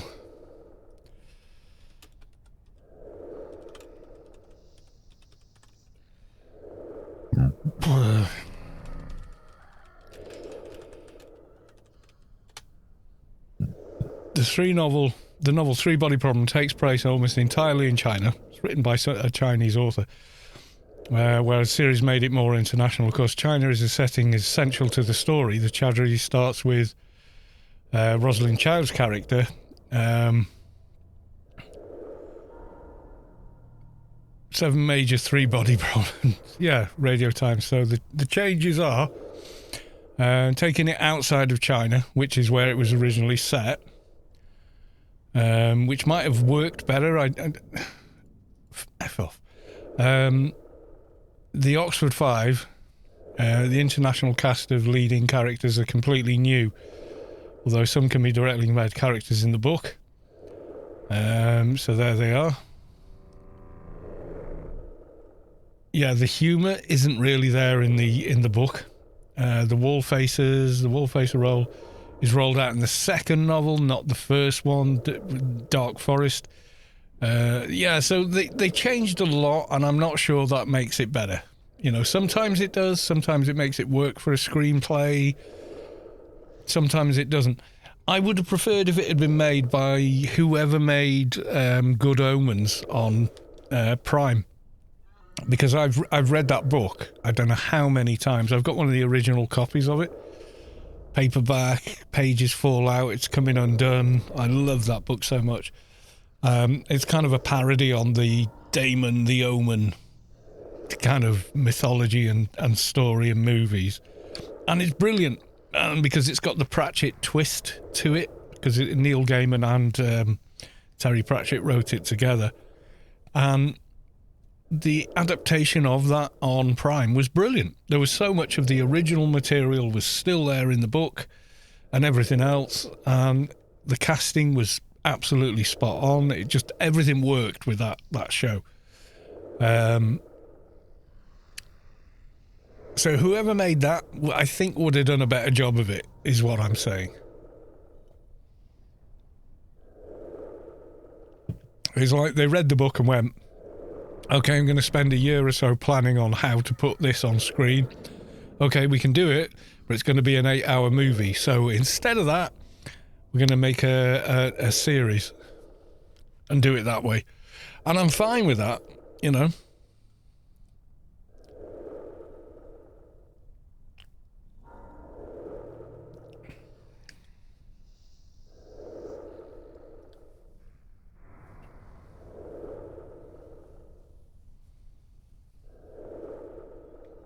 So they really did take some liberties with the original material, but you know, okay.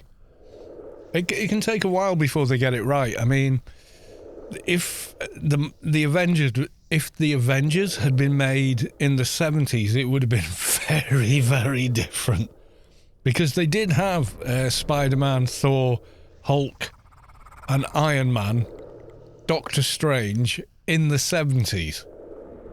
You're all going to be going, what the hell are you talking about? But no, they seriously did have those characters in their own movies, and at one point they possibly could have made the Avengers if they'd have carried on, but yeah, the special effects, budget, writing, yada yada yada, just no.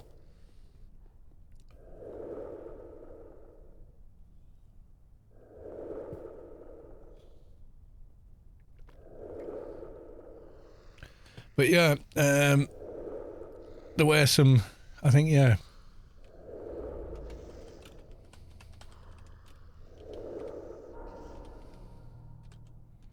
It might come up with the other show. Avengers. Yeah, it's coming up with the spy, you know, Mrs. Peel and Gambit. But, Iron Man, 1970s. There was an Iron Man movie. There you go. That was Iron Man in the 70s. That was the movie.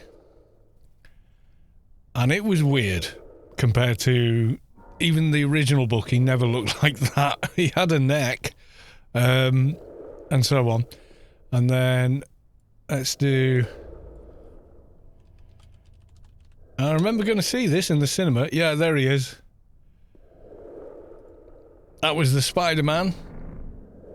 A lycra costume or whatever.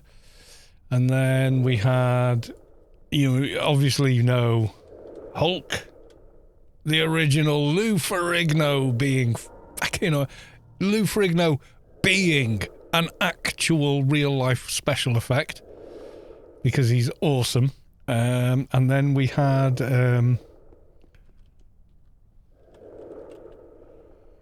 oh my god, I can't type. Hang on, let me move this can. Right.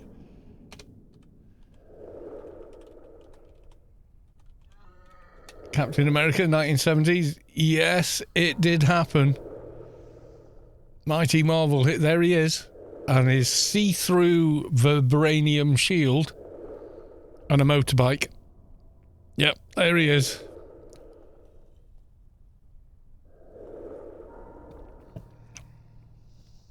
And then there was Doctor Strange. 1970s. We got some images. He was probably the easiest one to get right, but instead of a goatee, he's got a moustache.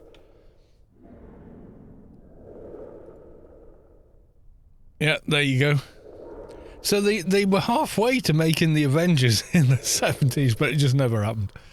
The movies did not do very well, I don't think.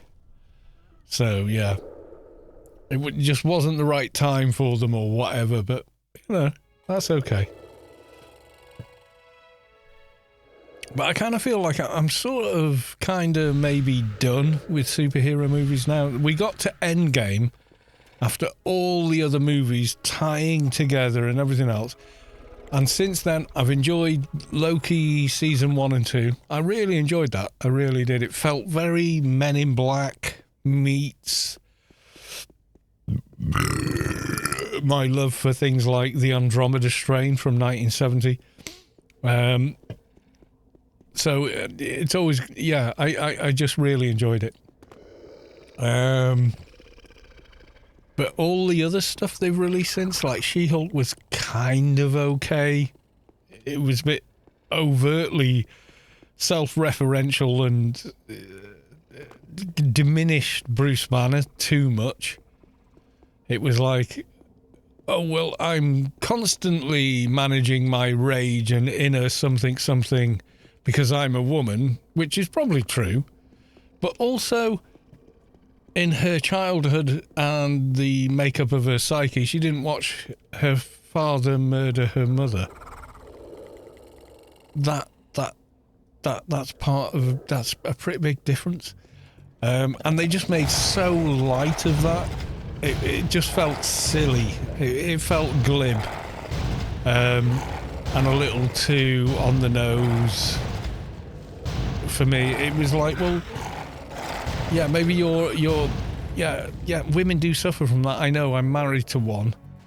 And I won't let them walk home alone anywhere because that's how it is. Not that I'm the big protector, it's just if anything happens, they're going to have to deal with me while she gets a good head start running away. You know, that's all. But yeah, I'm well aware of it. But they kind of diminished what came before and set up what they have, and I think that was a mistake. They could have done the same thing, where she could have said, well, I can control it already because I'm not dealing with a devastating childhood trauma. Like you did, Bruce. I understand it's painful for you, but, you know, it's easier for me. They could have just addressed it with 4 or 5 lines of dialogue, but decided to just say, oh, well, it's hard for you because you're a man. And it's easy for me because I'm a woman. And that's just bullshit. Sorry, but it is.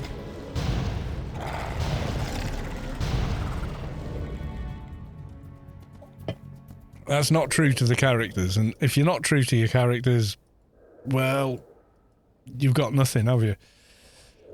Lopnik, off to grab some food. Later, Carl. Good later and good luck. Lopnik, if you entered. I think you did. So if you are lucky, I will send you a message via the Twitch and let you know that you have won. You can claim your prize tomorrow when I will no doubt be streaming again.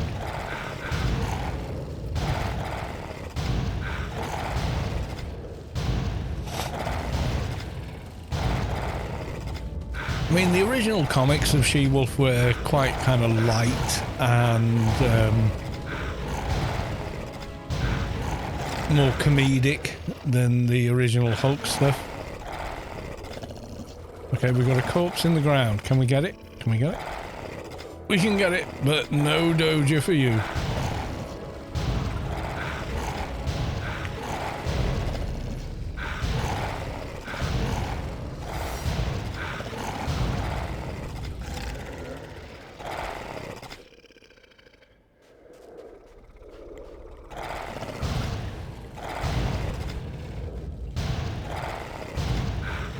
Yeah, so She-Hulk was a bit of an odd one. Madam Web didn't bother. I just could not be arsed even looking at it. Apparently, it's effing terrible. The cast that were in it going, hey, it was a job. Even they don't support the movie. So, yeah, I think that's all you really need to know about that mess. And what else have they released since? Did Loki, did Madam Web. Oh, the Marvels, yeah. No. What the hell are these guys? I think it's done, and I think the corporate execs just haven't quite figured out that it's done, you know?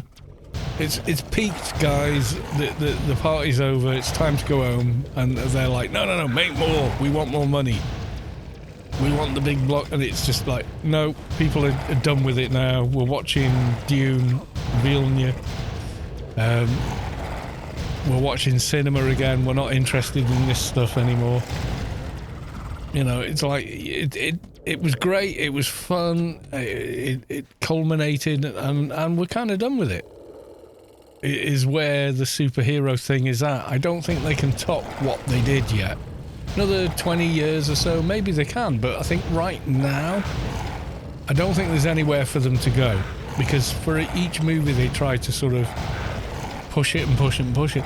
But the thing with the Avengers series of movies is, you know, it was a slow burn. It let you get to know the characters involved, and it built up slowly and surely, you know, and felt very grounded even. And now they're just trying to rush out every B-list superhero they can do rather than call it a day and do something new, you know.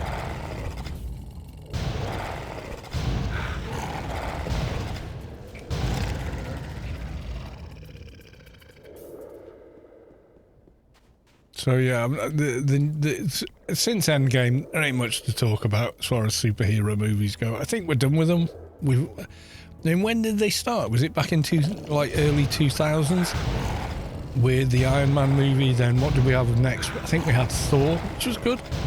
And then there was a couple of Spider-Man movies in between with middle Spider-Man before we got the one that was put back into the MCU. Another actor, slightly different take on it. And it was all fine, but, you know, I mean, the final Spider-Man movie they made, they put all three of them together. And that was actually pretty good. GS Guy rated you with a party of 10 viewers this minute. Well, welcome on in, everyone, to the stream. Guess what we're playing? I think it's the same game as Scott. Thank you for the raid, Scott. Much appreciated. We'll do the shout out for the Scott. Hang on. Am I doing this properly? Shout out. Yes. Guy. Yay! There we go. Go follow Scott. Give him more followers because reasons. So yeah, I'm kind of like, I can't really think of anything else we could do with superhero movies now. I think it's a shame that Marvel don't, you know, like the MCU guys don't have control of the Superman movies. But for me, Christopher Reeve is the Superman guy.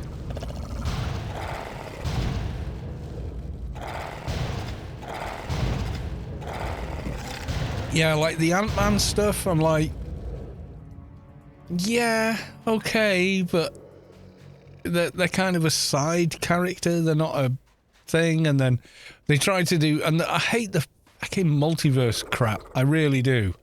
It was okay in maybe one or two movies, but when you make everything about the multiverse, it's every conceivable possibility is possible. Therefore, there's no consistency needed for the writing is a cop-out. Come on.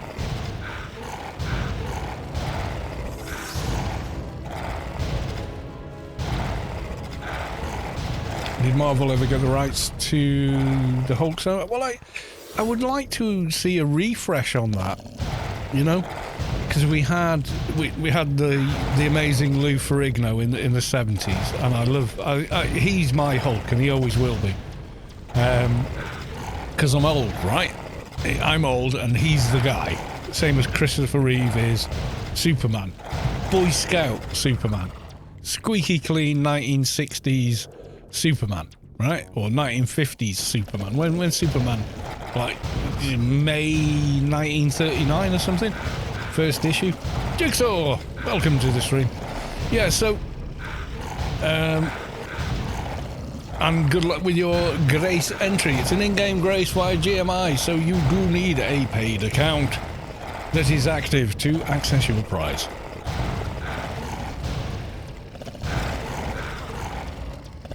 Yeah, so there was him, and then they did the one with the Bruce Banner was played by, oh god, what's his name? He's a good actor, Australian I think, or maybe a New Zealander. They did that one movie. CGI was a bit iffy, but I think it was like top of the line for the time. And then the one I really liked was the second one of those they did, where they switched to the guy from Fight Club. can't think of his name, but you know the one I mean. The not Brad Pitt from Fight Club. So they switched to him, and that was, they did 2 movies with him, and he was pretty good. He was pretty good. Which is weird because the British guy who does Lie to Me, the TV show, carried on being the other side of that in the She-Hulk stuff. It's odd. So I think the actor that did the 2 movies, or was it 1 movie? I can't remember now. And I can't remember his name, but yeah, anyway, so he did those, and that was pretty good. And then they switched to the new guy in Hulk, but by then the CGI was really good. And he actually played him really well. I quite enjoyed him. But, yeah, I mean, is he as good an actor as Bill Bixby? I don't think he is in the original show. If you go back and watch the original Hulk show with Bill Bixby and Lou Ferrigno, you know what? It holds up. It really does.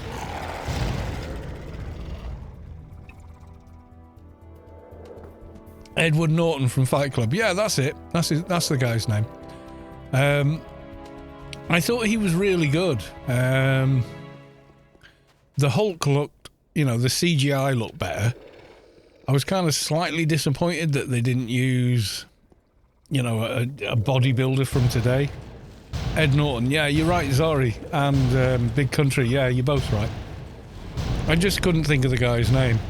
The not Brad Pitt from Fight Club. And if you've watched Fight Club, then you know we don't talk about Fight Club or what the plot is. You just let people watch it and let them figure it out. Because that's the joy of watching Fight Club, is figuring out what the fluff is going on.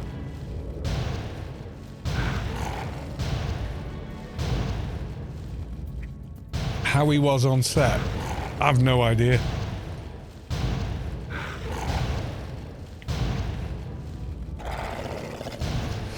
Is it a bit of gossip? Let's have a look.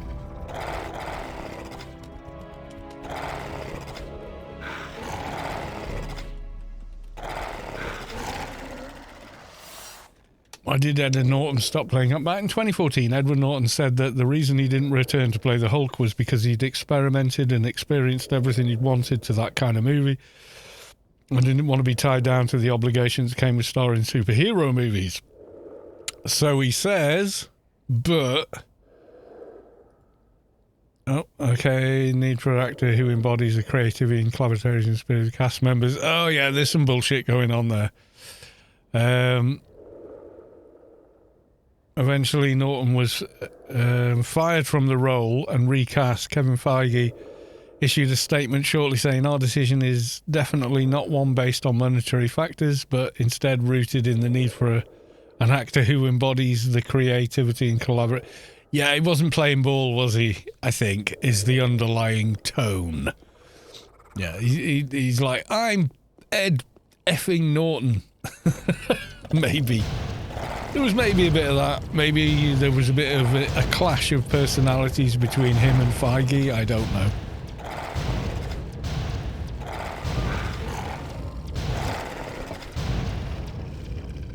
Who knows? Unless you were in the room. Doja, yes. Unless you're in the room, you don't know. The one with Eric Bana. Yeah, that was pretty good. I thought the Hulk looked a bit goofy. But then it had the woman I should have married, but didn't.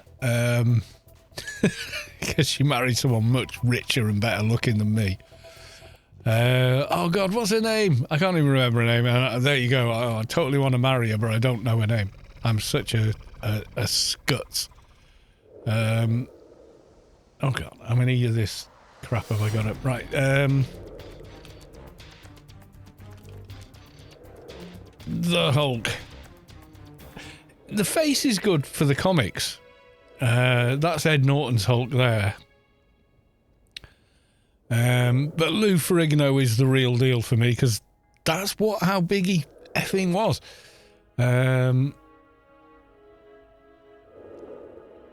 Like he's disproportionate. Yeah, that's him in that movie. Who was he in there with? The Hulk 2003. What's the lady's name? I think I fell in love with her at a young age. I don't think I was serious about it. Yeah, her, Jennifer Connelly. I was just like, oh my God. When was she born? She's like my age as well. She looks amazing for her age. Yeah, and she's like 1 year younger than me. And I was so in love with her that when I watched Labyrinth, I think it was. Liv Tyler is an absolute babe, mate. Absolute babe, yeah. Any day of the week, any time of day, says the married man. Ain't gonna ever happen. But yeah, Liv Tyler's a babe. But yeah, Jennifer Connelly, she's just, yeah. I forgot they had Sam Elliott in that one. Yeah, playing the straight guy, playing the kind of straight-laced collars, starched collar colonel guy. But he did have that baritone voice. Yeah, he was so good. I like Sam Elliott, though. I liked him in the original Roadhouse as well.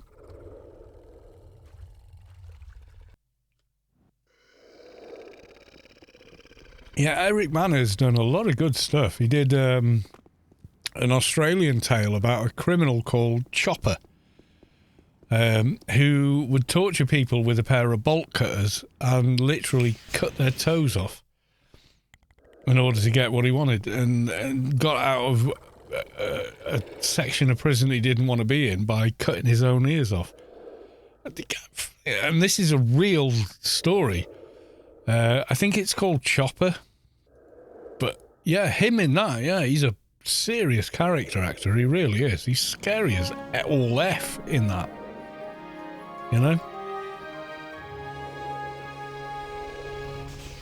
Like him in Tombstone. I'm not seeing Tombstone, I don't think, anyway. It was like during lockdown, I watched so much goddamn TV, I can't remember half of it. Which is a weird thing to say, but you know what I mean? Like, I rewatched a bunch of Star Trek, a bunch of Lord of the Rings, and all that. Tombstone should be on everyone's must-watch. Okay, is it like an authentic Western, or what's the deal? Excuse me. You know what? I can just Google it, can't I? Tombstone, 1993? Is it more recent than that? I remember that movie. Was he in that? I thought he'd be too...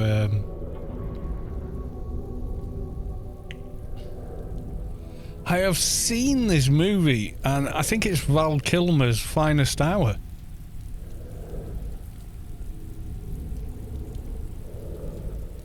Who the hell is he in this, then? Kurt Russell, yeah, he's awesome. Val Kilmer's awesome. Sam Elliott, Bill Paxman. Well, where's... Oh, are you talking about Sam Elliott in this movie rather than talking about Eric Bana? Oh, right, okay, yeah, because that's what confused me. I was like, oh, they've done something new with it. Right, I'm with you now. Sorry. Yeah, cross purposes. It's like a game of asteroids. Billy Bob Thornton is in it too. Yeah, well, there's some good guys in there. Freelance is incomplete. Okay, let's go hand it in. Hello, Ralph. Big XP. Did we get a reset token? We did not.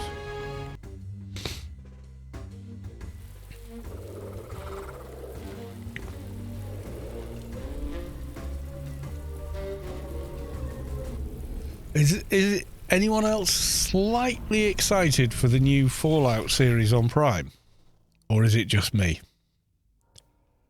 Is anyone a big Fallout fan? Like Fallout 3, New Vegas, 4, etc. 1 and 2, never played them, I'll be honest. But is anyone else slightly excited about that? I'm slightly excited about that. I've got to say, I'm slightly excited about the new Fallout. I'm like, please don't fluff it up, you know. And I watched the thing where, of course, Todd shows up in it going, yeah, we've been talking about how to do this. Yeah, but Todd, you know, your last few games, Fallout 76, Starfield, not been the best thing you've ever done, has it, really? Let's say you kind of peaked with Skyrim, and Fallout 4 was... This is a bit sketchy, but yeah, generally okay. I did a full playthrough of that on YouTube, you know, but...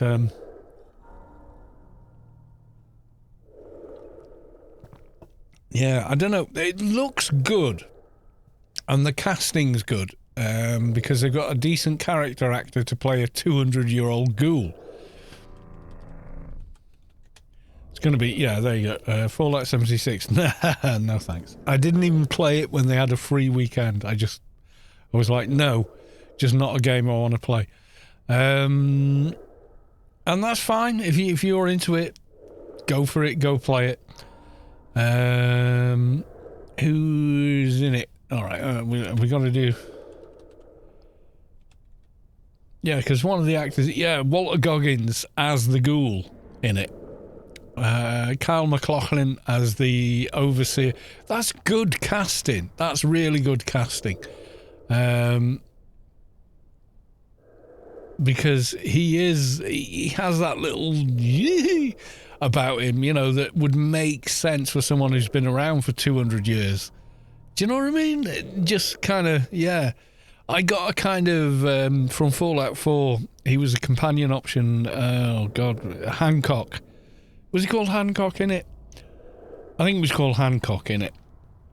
But he wasn't a real ghoul in it for some reason. He got there with drugs or something. Anyway, yeah, so Goggins playing the ghoul is kind of like, yeah, okay, you've sold me on it, you know?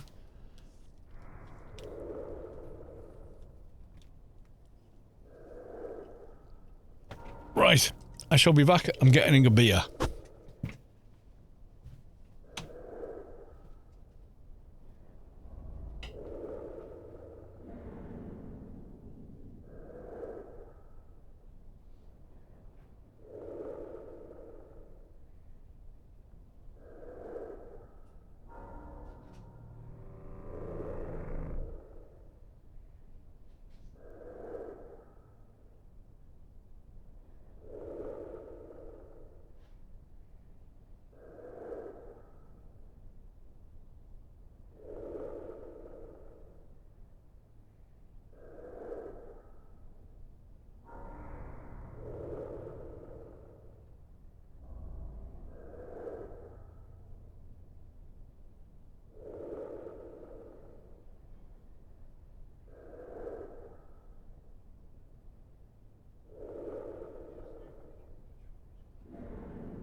So Billy Bob Thornton is in it as well. Who the hell is Billy Bob Thornton? I'm gonna look at their name and then figure it out. But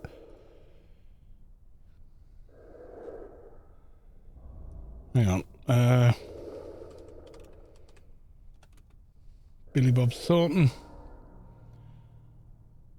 Oh yeah, this guy. Yeah, I want to see him. Yeah.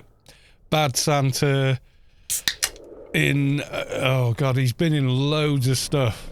He has been in so many good movies as really cool characters.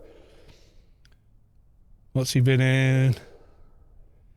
Goliath. He was in, Armageddon. Yeah, him I like as well. So there's... what's attracting me to it is, like, maybe they won't... The trailers look right, you know, for the Fallout games, Bethesda era onwards. So Bethesda Obsidian with Fallout New Vegas, arguably the best Fallout game. And then Fallout 4, which is okay. Do you know what? I don't think it's as good as Fallout 3, though. And it's certainly not as good as Fallout New Vegas for what Fallout is actually kind of talking about a lot of the time. But, you know, that's my own personal doohickey. So, yeah. Right. We'll have a bit of a muck about on Rubicar 2019, and then we'll come back and do the Grace giveaway. Alright, so to do this, we select 2019, and then we need to log in again.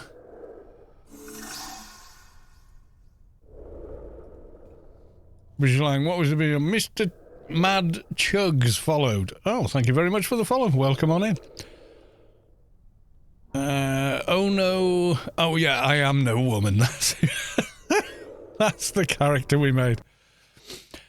Yeah, so yeah, I'm hopeful. When's it come out? It's the 11th, isn't it? We get the entire first series in one hit. Oh, it's going to be a binge watch. What night does that fall on? Kind of curious now. The 11th is a Thursday night. Oh, I'm working. So that means I'll have to watch it after work, because I ain't going to watch it before the evening starts. Yeah, Billy Bob Thornton. I know who you mean now. And Billy Bob Thornton, very cool actor. Really good character actor.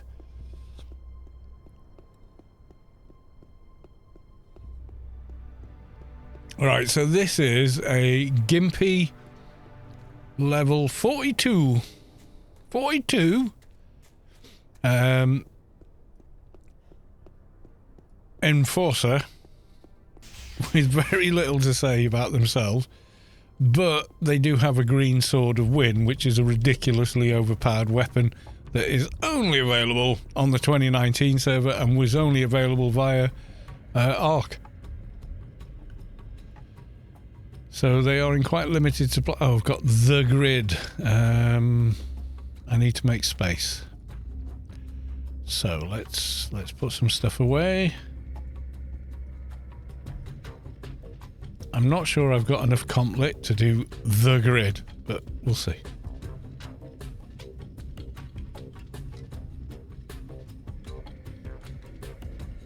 Train repair 217. Yeah, it should be enough.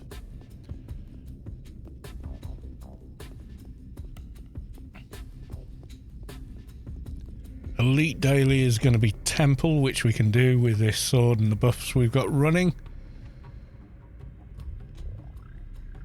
Temple of the Three Winds. Goodbye.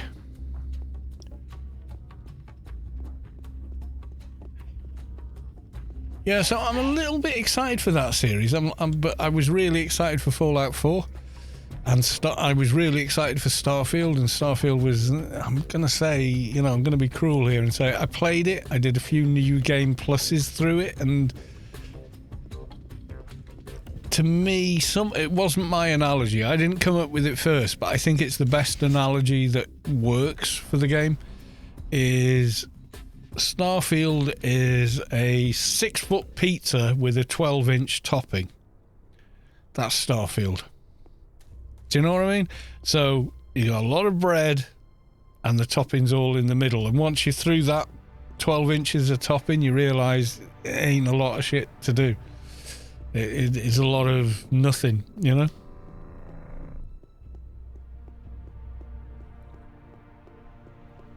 which is kind of a shame, but yeah, there wasn't much going on there with that game. Right, so Grid Runner, the grid. So we get in the grid and we click the doohickey.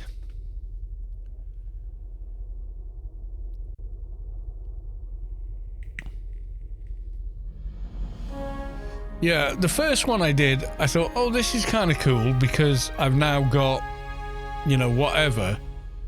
But I've got 47 minutes, that'll do. Grid Runner, we're starting. Okay. Yeah, so the first time I did it was like, oh, I've got this super duper ship and the NPCs are reacting to it going, let me scan whatever the hell that is you're flying. I was like, oh, this is so cool. But then you kind of, you've been reset with all the companions and NPCs and it just doesn't quite work, does it, you know? And losing all your gear, weapons and stuff, yeah, I wasn't a fan of that. That's not how New Game Plus works. in other games, you play New Game Plus, you keep all your shit. That's the point, you know.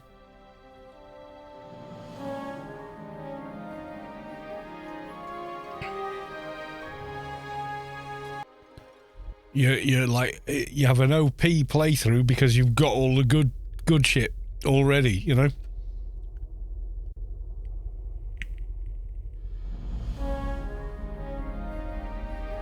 I did the first spaced out and I thought, no, I'm going to be, you know,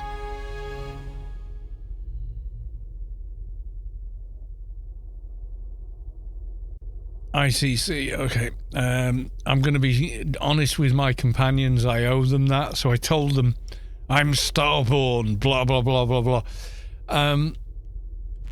But yeah, even with that, it just didn't really...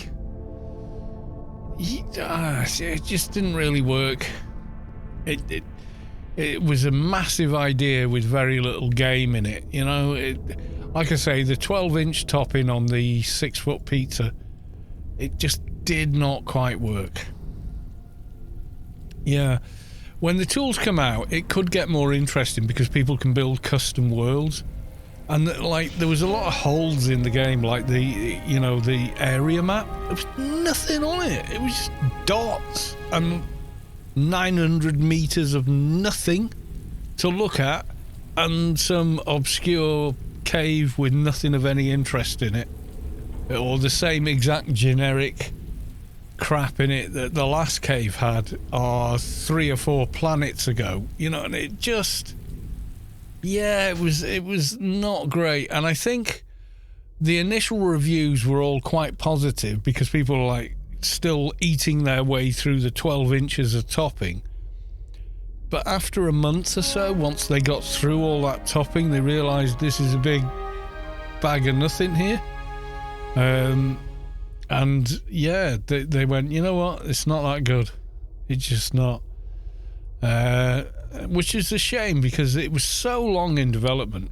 It is a better looking game than, you know, Fallout or Skyrim SE, AE, whatever bloody Skyrim Texas Instruments version we're on now. And yeah, for all that, they screwed up a load of the NPCs because they had this weird looking at you, like it was something to do with ambient occlusion as well, which was just bizarre. Complete 1 normal daily mission. Well, I'm thinking for that, at level 42, we want a doja, don't we? So we're going to run our asses all the way to Sheol. Not Sheol. Oh, God, no. We're level 42, so we're going to Elite, Nascence.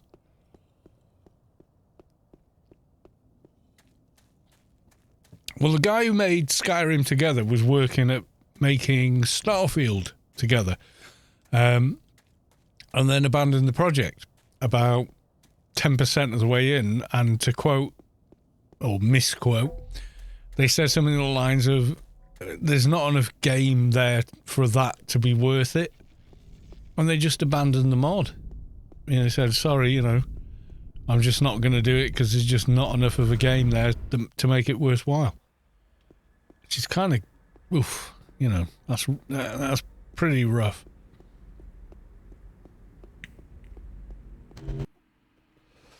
But that's it. Bethesda has gotten into the mentality of like, oh, people are okay if we make janky games. Yeah, 12 years ago we were, Todd. But since then we've had Cyberpunk, we've had Baldur's Gate 3, we've had Horizon Zero Dawn, we've had the Avatar games. You know, we've had all this stuff come out in between times. And loading screens, everyone's just like, this is fucking lame. What's going on with this? They're taking extracting the Michael out of Bethesda and loading screens going from one lift on one floor to another when you're in the same cell. It's just, yeah, it's not good.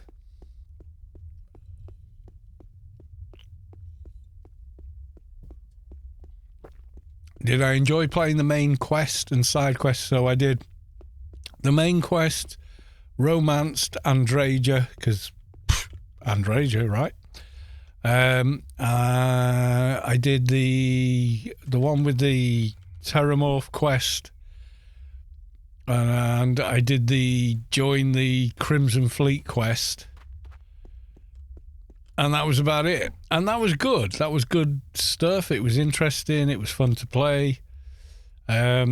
But yeah, that was kind of the end of it. After that point, it was like, well, there ain't a lot of other shit to do. You know, there's no really interesting stuff here for me to enjoy. So yeah, I was pretty bored at that point.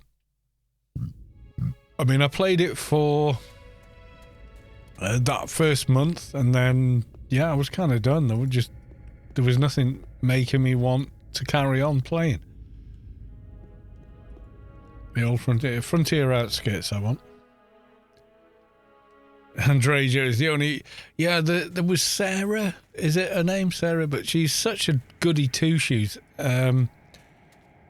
She was like... Oh, are you really looking in there? Are you really looting that? I'm going to nag the arse out of you for playing the bloody game. She's a romance option. She's about as much fun as who's the one everyone ends up killing in Skyrim? Your first companion, who is just annoying. I can't think of her name. Everyone either takes her to Boethiah's statue to sacrifice her, or similar. Yeah, she's that character, which is sad because she is a nice person, but she's just like enforces her niceness on everyone, you know. Lydia, that's it. Yeah, she's like Lydia.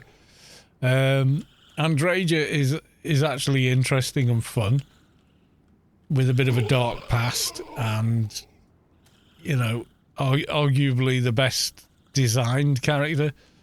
In terms of, you can look at her for longer than a minute without going, what's wrong with this face that they've put in a computer game?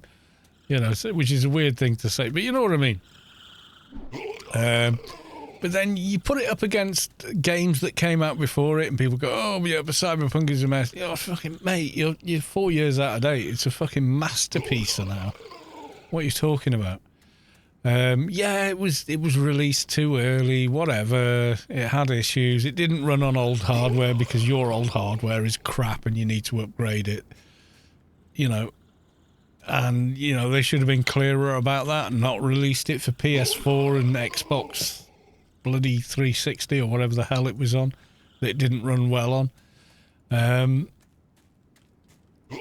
But yeah, it was a bit of a mess on release, and it was released too early, basically.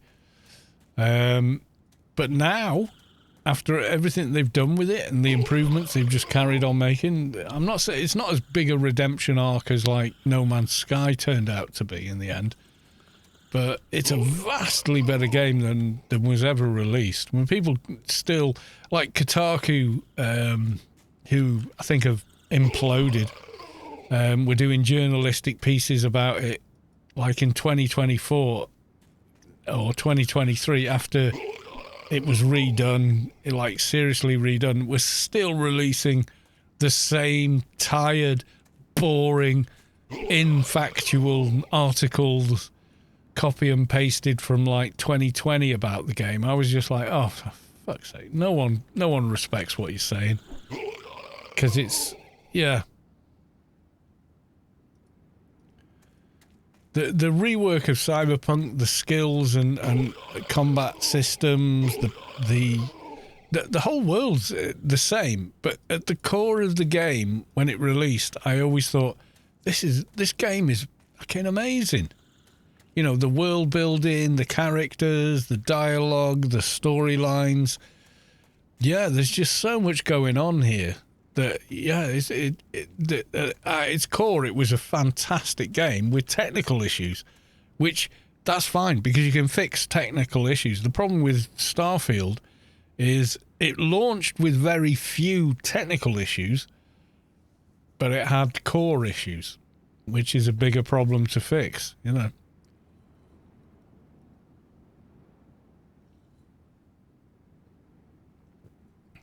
You think it's lackluster? Well, complete redesign of the perk and skill system, combat system, wanted system. No, I disagree with you quite strongly there. I think you are in fact wrong. Sorry. But yeah, I think it is a masterfully well-made game. Oh, the Starfield one. Yeah, Starfield, yeah, you can't patch inadequacy. The characters are lame. The story is mediocre. Yeah, sorry, yeah, me and you were talking at cross purposes, so I beg your pardon, and I apologise.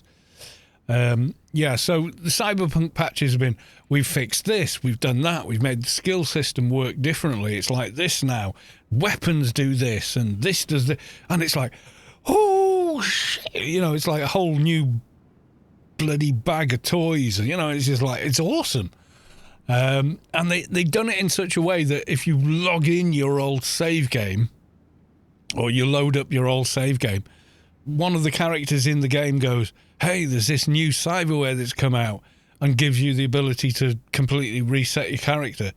You know, do you remember before you had to run around looking for the right NPC store to get the highest quality cyberware? And now it's like, no, you just buy the crap, keep upgrading it as you go, and boom, you've got the top dollar stuff.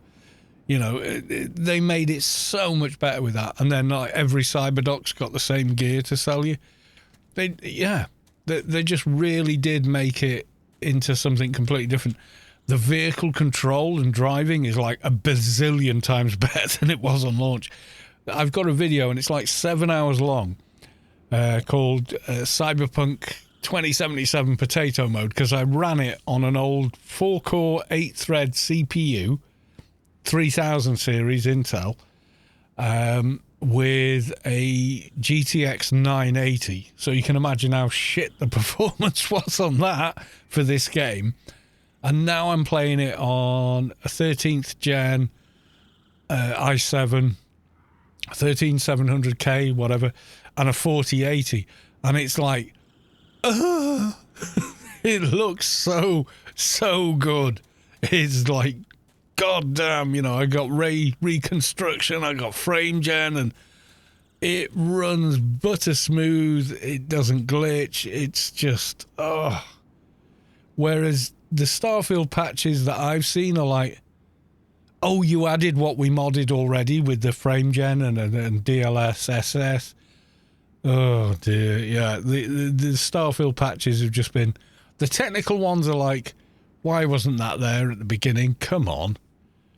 I mean, Death Stranding came out years before, and it had DLSS 2, it had XESS Intel scaling, it had FSR scaling. Why the hell would you not have that in your game? AMD sponsored it, did they? Did they really? Did they? Did they block putting all the NVIDIA toys on it? And then immediately, like an hour after the game released, someone had a mod which gave you DLSS 2 and 3. And I was like, well, if a modder can do it in an hour and you guys had 6-7 years, I'm sorry, but that was a choice, you know?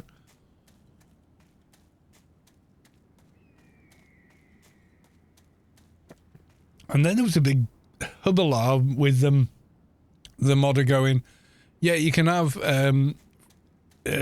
frame gen, but you have to pay me for it on Patreon to download it. I mean, the guy got pirated a bazillion times, and then someone else released a frame gen mod for it anyway. I don't even use frame gen on it with the system I've got. I don't need it. I get 100 plus frames a second without scaling and without frame gen, so I don't care. But yeah, it was just bizarre the way they did it.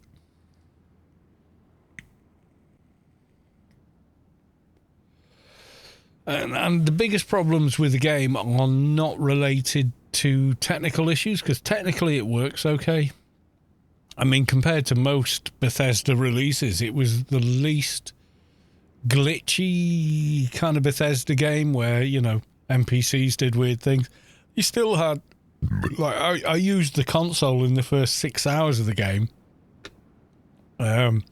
simply because the NPC it wanted me to talk to floated off the floor into a ceiling and into an area you can't reach. And the only way I could finish the quest was to go tilde TGL or whatever the no clip is, go up where the hell that NPC was and open dialogue with him. And there was nothing else I could do to finish the quest because it was broken, you know. So it had a few technical issues, but not anything we're not used to with Bethesda. But the game itself is just, you know, like I say, it's 12-inch topping on a 6-foot pizza.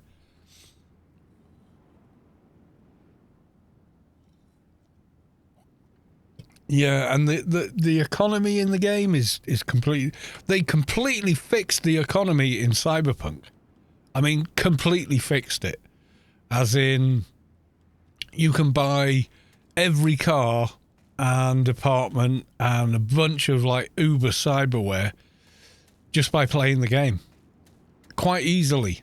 You know, sell the junk or break it down for parts. Do all the gigs and side hustles, and you've got enough money easily, you know, to get some of the nicer cars and everything else. They really got it to work and it feels right in the game as you're playing it, because you're like, well, you know, I'm a mercenary, so I'm off the books, and yeah, they're going to pay me a lot of money to go and off someone. You know, of course they're going to pay me this much. Sort of thing. And then they removed the street cred requirement completely. The more side hustles you did, the more you got, and that made sense contextually within the game, because they were like, yeah, this guy, he does good work, he doesn't let us down, he gets the job done the way we want it. Yeah, we'll give you the bigger paying gigs, mate. You know, you're doing a good job there. You know, the whole thing just completely works now for me. You know. Roger Ilian got to go play couch potato with the Mrs.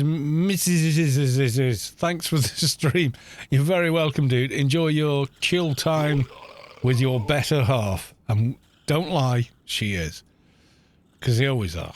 You know it. I know it. We all know it. And that's just how it is. All right, my dude. Thanks for that. Come on, give me a doja. Just because. I want to complete the freelancers and you guys drop dojas. Right, there we go.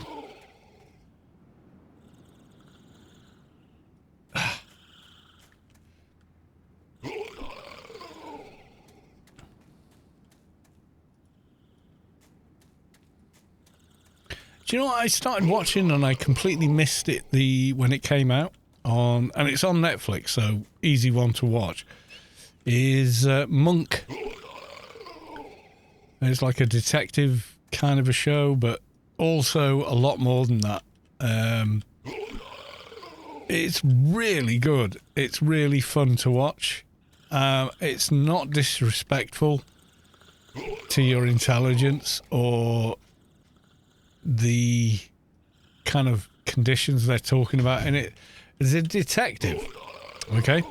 And the premise is his wife got blown up by, I don't know, persons unknown. And he was so traumatized by his wife being killed with a car bomb, because who wouldn't, that he developed a bunch of like OCD, germophobic, etc., like a laundry list of issues after the fact, but still has one of the greatest detective minds, you know, that we know of. Now, he's not well enough to come back to work as a detective in the police, but the police keep hiring him in as a consultant because they know he can figure it out. And it's such a lovely show. It's just so nicely played. It's you know, it's kind of sympathetic to people that suffer like that. And it doesn't make fun of them at all. It's just a lovely, lovely show. And it's very show don't tell about what's going on in terms of how the actors play their roles. It's just really good.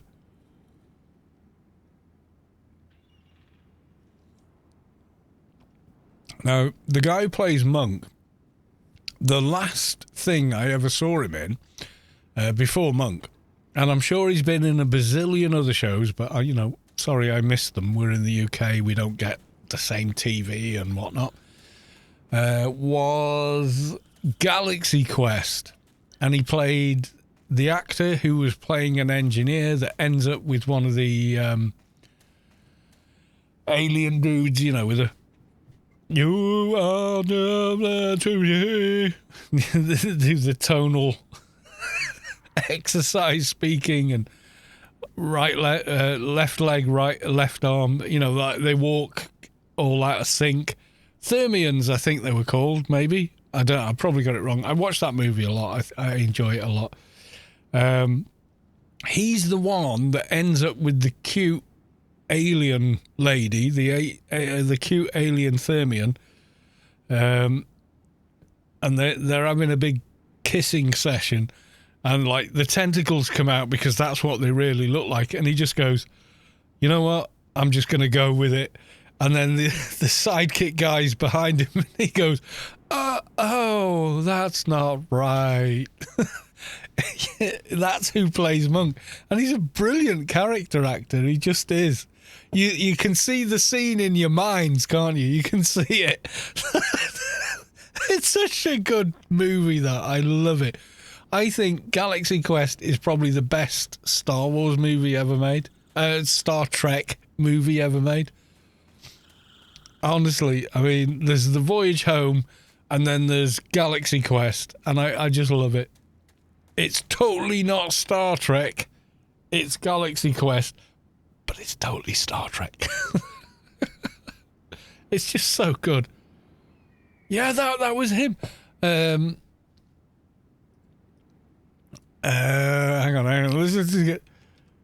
It's worth the takedown and edit. Hang on, Galaxy Quest.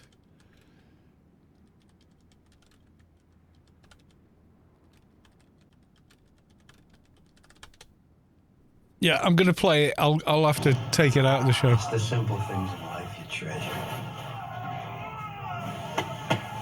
That's great. Yeah, he plays Monk. I better get to that.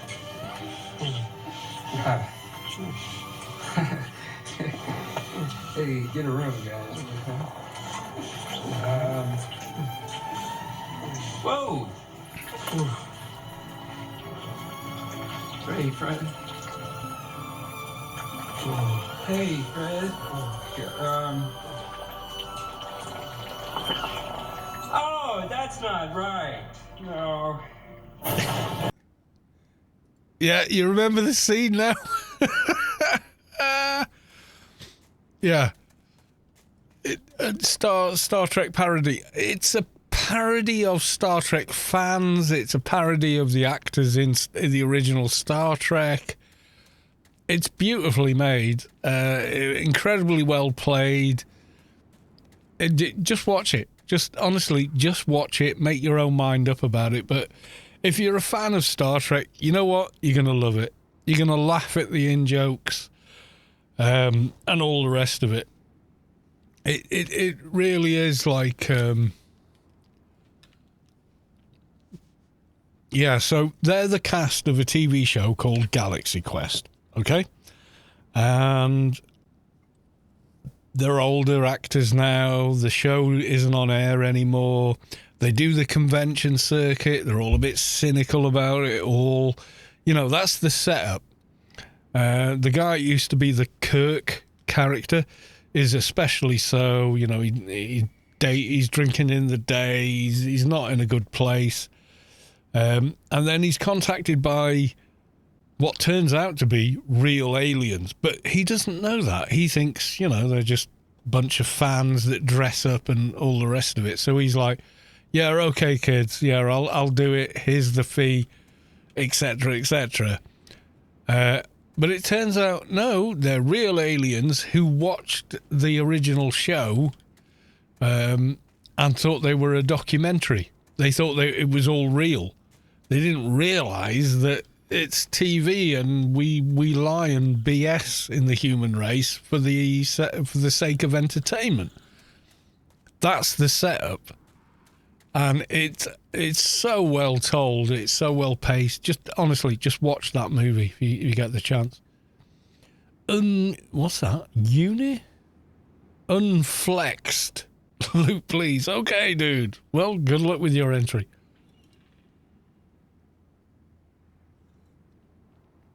So it's more it's not a parody of Star Trek fandom, but there's a lot of tropes in there where you kind of go, yeah, Star Trek fans, I know. And I am a Star Trek fan, but, you know, I don't buy their uniforms and dress up like them, but I love the show. I know a lot about the show, and I get a lot of the in-jokes about the show. But this has the whole thing where the guy who plays the kind of Spock character, I guess, is Harry Potter. Fame isn't everything. It's Alan Rickman's in it as the older English actor, feeling like the show he did was beneath him. I did King Lear at the Royal Shakespeare Company, and here I am putting this silly pair of ears on, you know. And yet he gets a really good character arc story within the framework of this setup, which is a bunch of actors who were in a show who all hate each other but deep down love each other, meeting real aliens who the real aliens completely believe that they are the people they were in the TV show. It's brilliant. It's absolutely brilliant.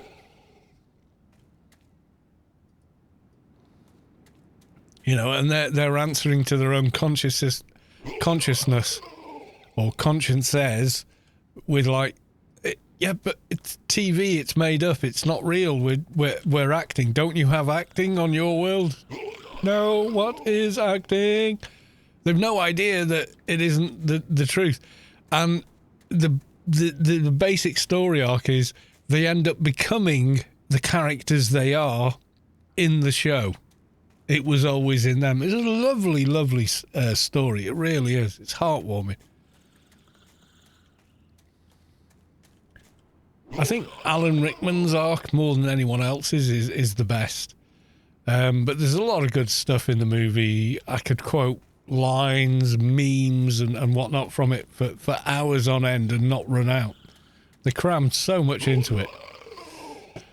But yeah, if you've not seen Galaxy Quest, oh my God, it's like saying, have you not seen Alien? Have you not seen the original Blade Runner? You know, it's like, you've got to see it. It's just, yeah, it's an amazing, amazing film. They've never bettered it. They've never tried to copy it. Yeah, it's just remarkable. And if you're a bit of a sci-fi fan, there's a lot of references and stuff in it where you kind of go, yeah, that's us, isn't it? But it's not cruel. It's not mean to anyone, you know, but it's there. It's just brilliantly played. It really is. Yes! 4! Oh, God. Make room in your inventory first. Right, well, I don't need the temporary item there, so we'll do that. Grab the doja. Right, okay. Right click and run away.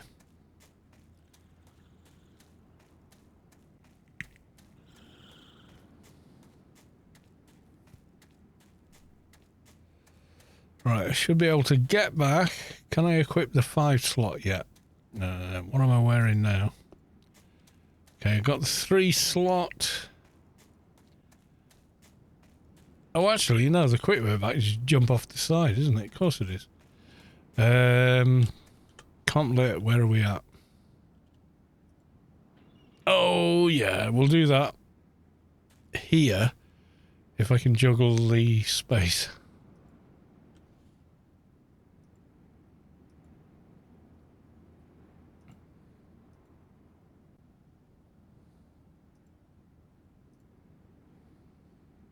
We'll switch to the 5 slot from Temple.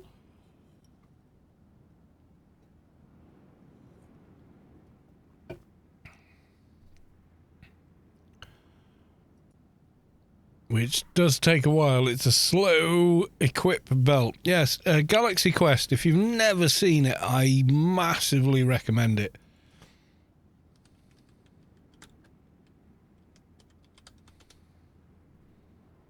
So we did that. It's not right. Because it's such a funny scene. Yeah, Sigourney Weaver, Alan Rickman, and the other guy. What's his called? Tim Allen. Yeah, Tim Allen. Home Improvements. That's him. Yeah, so Tony something. It's just so good. It really is so good. Honest to God. When did it come out? 1999, yeah. But for me, it's one of the best Star Trek movies ever made. It just is. It's like, hey, that's us, that is. If you're a Star Trek fan, you're like literally going, that's us. You know.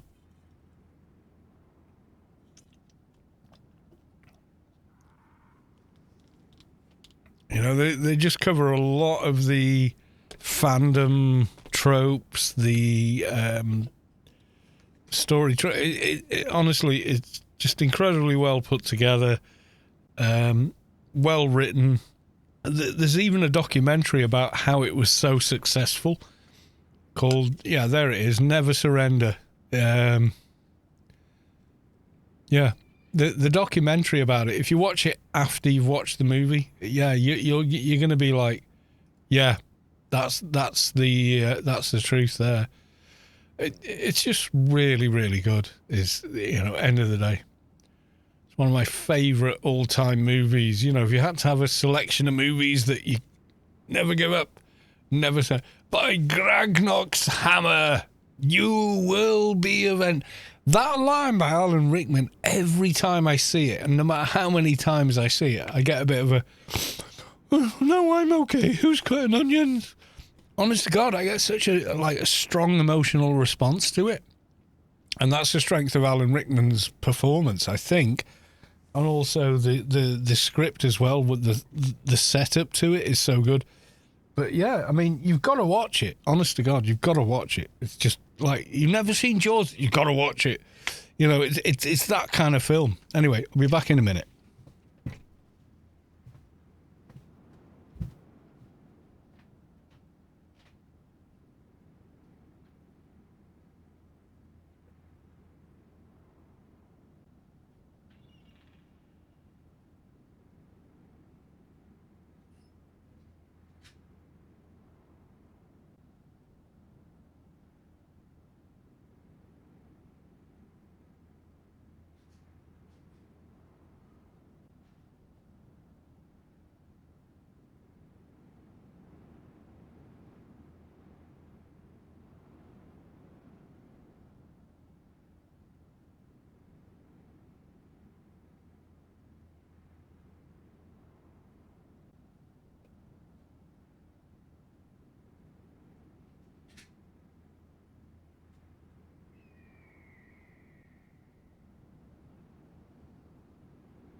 Yeah, it's back. There we go.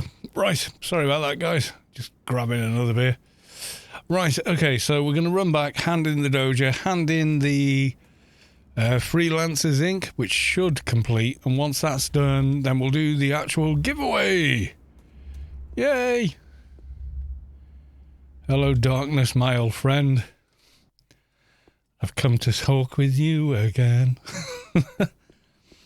Yeah, if you've never seen Galaxy Quest, you're doing yourself a disservice. It's one of the greatest films I've ever seen. Honest to God, I'm not even. It's so good. And you don't. The thing is, you kind of watch it thinking, you're not expecting it to be good, and yet it's so much better than the sum of.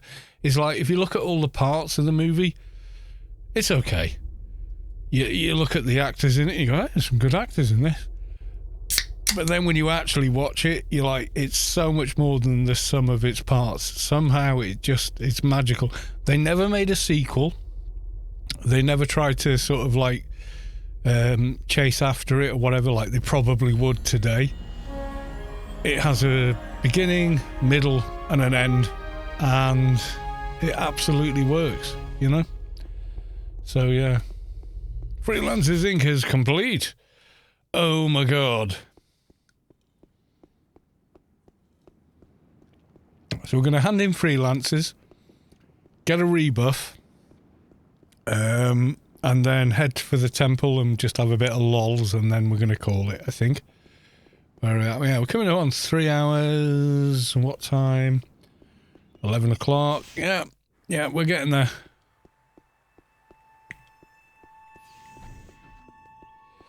There's something very heartwarming about it as well. I found it very difficult to explain why it's as endearing as it is for me, but yeah, it is. It's so good.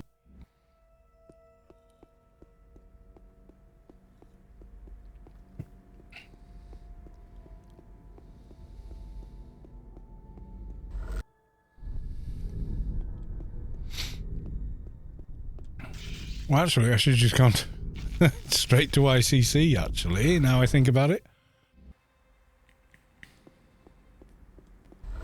Use that wonderful buff bot that the Iron Man crew have set up.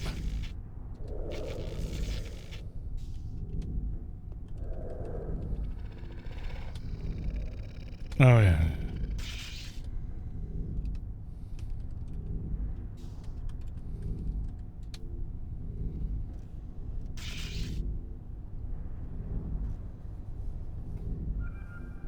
Yeah, it's such a good movie, honest to God. If you're not seeing Galaxy Quest, you're missing out on something. You really are. And if you're any kind of Star Trek fan, yeah, you're gonna be finding yourself nodding all the way through, going, yeah, that's us, isn't it? I got it lined up at the end of it. Well, good for you. Yeah, you would thank me later. Thank me later, because yeah, it's great. It's so good. I want to get a reflect.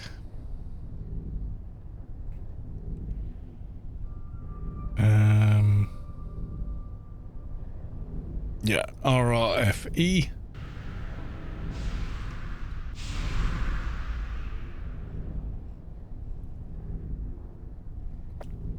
I better get the NCU buff as well, looking at it. Yeah, only got 8 minutes left now, so... oh, God, what was it called? Retool NCU, yeah, that's it.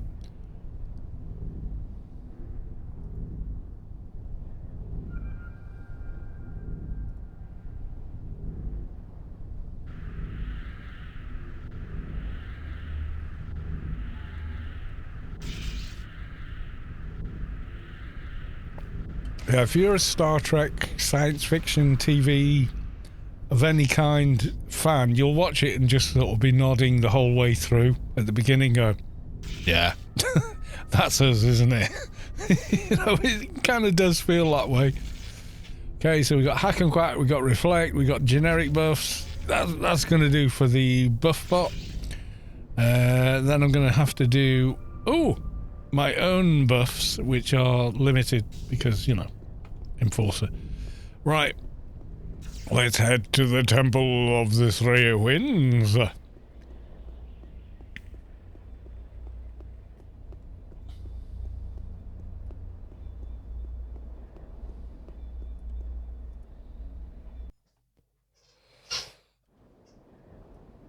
Alright, here we go.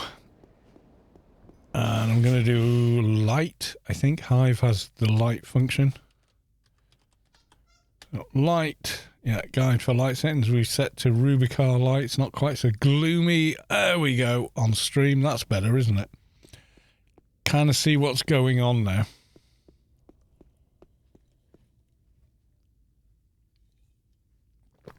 Oh, wait a minute. Wait. I just remembered. Freelancers Inc. should have cultist culling, shouldn't it? We'll get that. We'll whiz back momentarily and get that mission as well. Get a bit more XP because, you know, why not?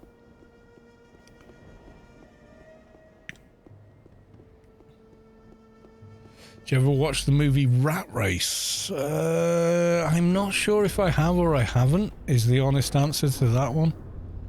I may have. That's pretty vague, isn't it? Hang on. Very quickly then. Rat Race. Ooh, we can type it with one hand. 2001 Rat Race. Doesn't ring a bell. Well, it's yeah, it's got what's his face in it, but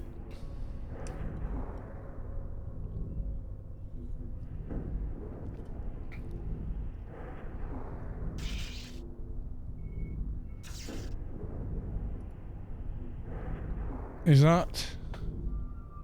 Yeah, Rowan Atkinson, John Cleese.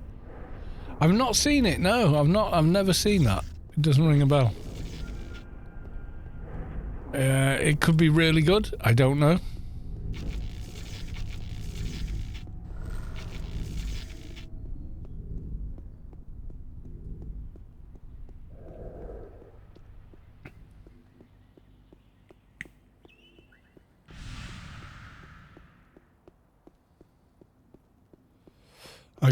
I got buffed anyway by Adami, who is lovely and always giving me free buffs.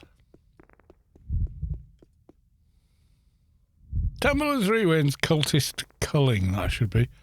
Seeing as we're going to have to kill a bunch of cultists to get through the dungeon anyway, makes sense.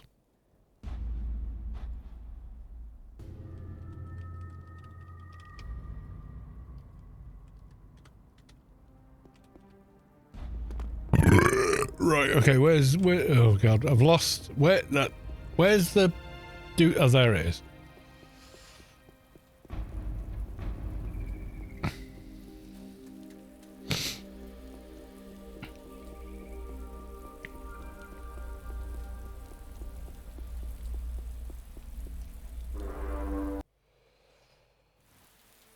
Right, here we go.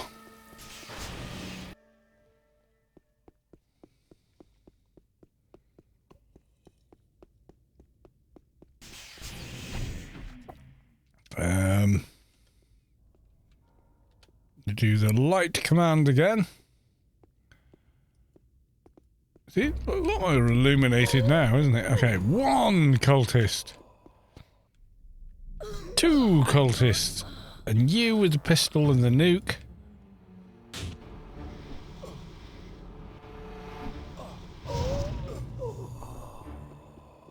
Maybe I should just kill the nanomage guys, because they annoy the snot out of me. You're dead. Right. And for the daily, we want acolytes. Good night. I'm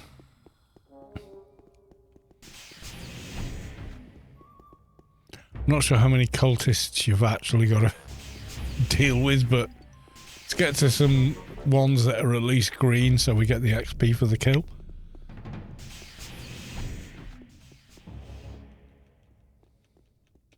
Tab, tab, tab, tab, tab, tab, tab, tab, tab, tab, tab. Jesus. Pressing tab will target the target nearest to you. Sometimes.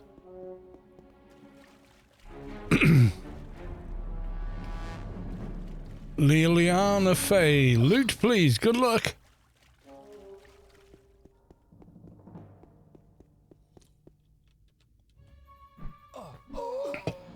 Acolyte's done.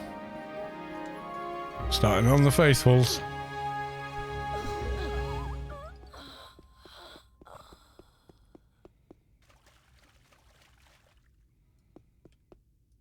Oh, you want some? Do you? You want some? With my green sword of win? You may regret the decision, sir. With your pot belly and no face. Ooh, thought you would.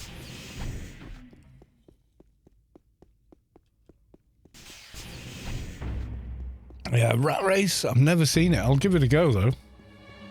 I'll find it on some streaming service somewhere and, yeah, give it a try. There he is, Malachi. You dead.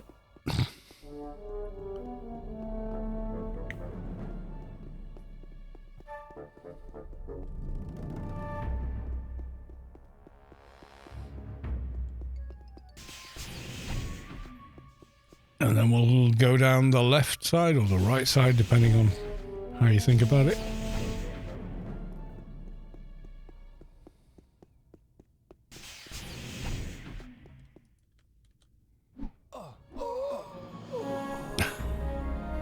Too easy. Far too easy. Reverends.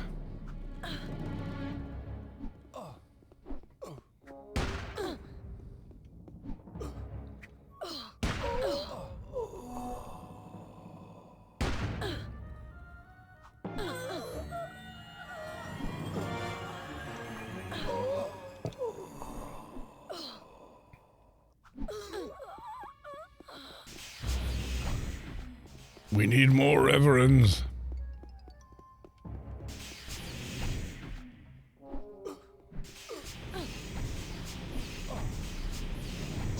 And then we'll kill the ads.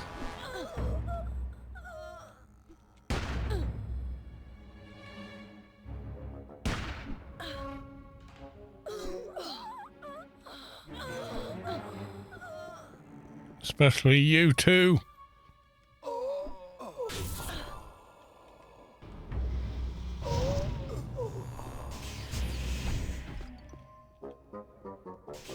Come to me. And oh, we've picked up an acolyte. Okay. Well, we're just going to have to kill them. I'm sorry. I don't make the rules.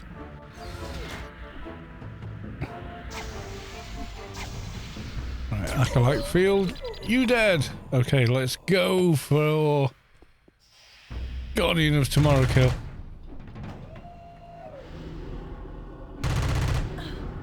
And we got a perk. Oh, I can't put into shielding. That's a shame.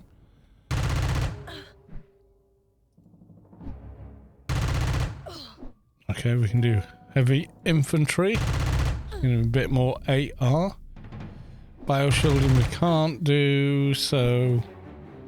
I don't know. What's that level we have to be? 60. Yeah, we're not doing that anytime soon. Okay.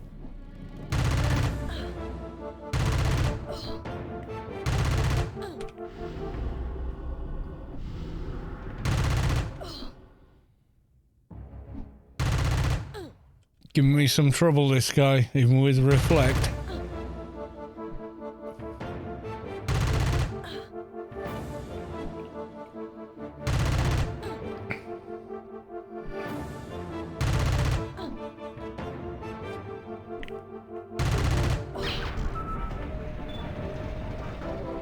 Level 68. Have you got the tank armor? Nope. You do not. Oh well. We tried. Wait, am I going the right way? No. I've turned around. Okay. Alright, let's start killing these guys. Get our cultist culling count up.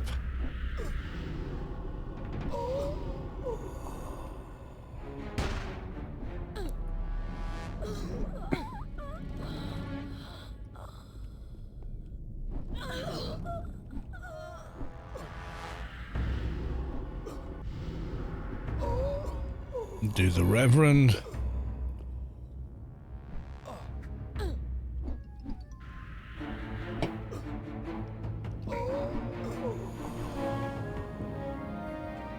I think we're on wind callers, yeah. Kill a few more of you guys.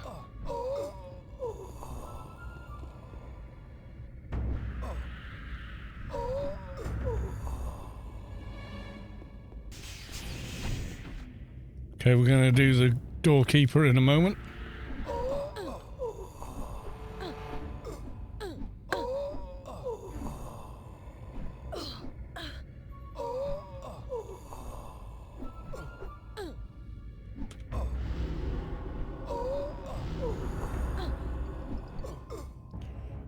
Give me a keeper's vitality, damn you.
Text to Mrs. Carlos too. Anyway. Crap loot. Try and ignore the ads. Nope, they're gonna have a go. Not to worry, we will deal with them.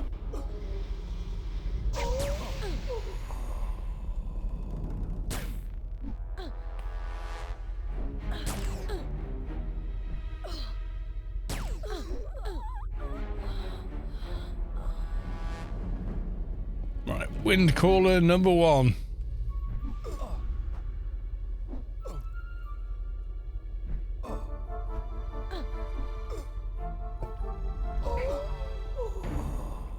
Wind caller number 2.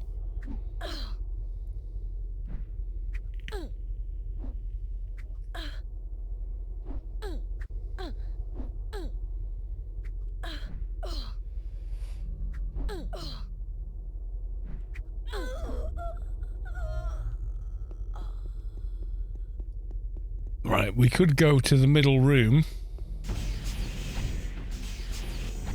to kill another wind caller instead of waiting for the respawn. I think that's wise.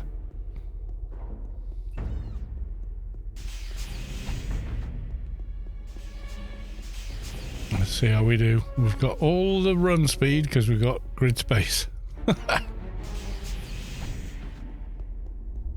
So we should be able to outrun the mobs. That is, get out of their aggro range before they aggro. And there are 2 wind callers in the middle room. If no one else is there, we should be able to give them a really bad day.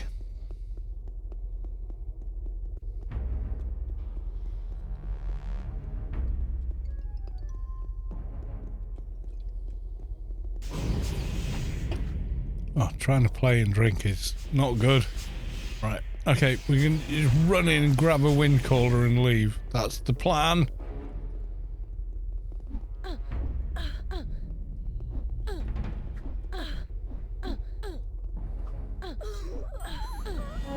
Yay!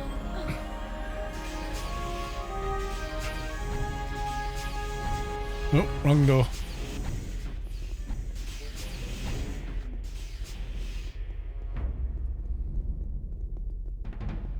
Back to the main room and pull the higher level X-Arcs, I reckon.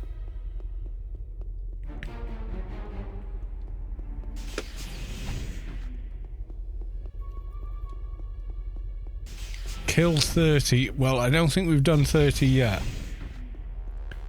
I'm not sure how many we've done. Let's maybe kill one and see where we land. Might be the way to do it. Double check ourselves and all the rest of it. Right, you'll do. 4 more for that mission. Okay. I'm sure we'll find them.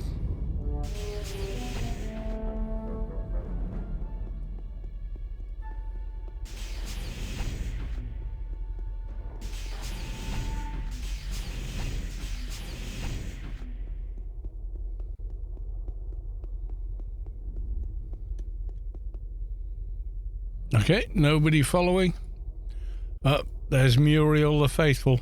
Have to kill you just because you're so annoying.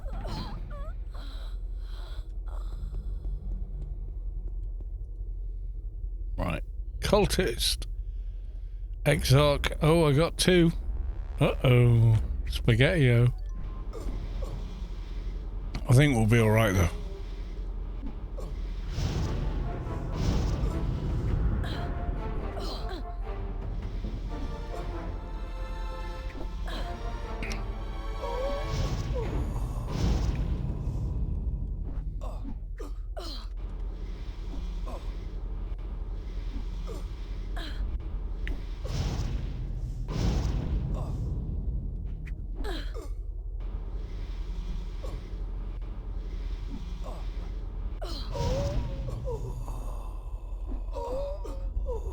Okay, one more Exarch. Let's see how we do.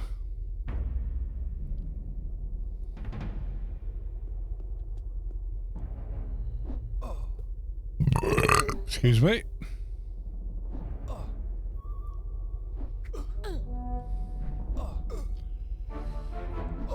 Yay. Okay, so we still need to kill more randos. By that I mean, you know, random cultists.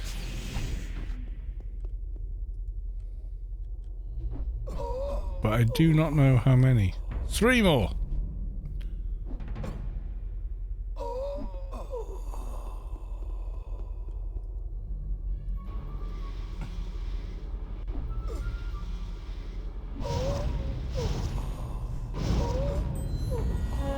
Yep, we finished that one as well. Okay, let's hand them in.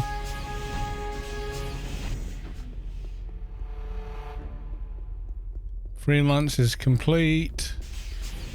Oh, we got spaced out as well. Okay. We should do that. Should totally do that.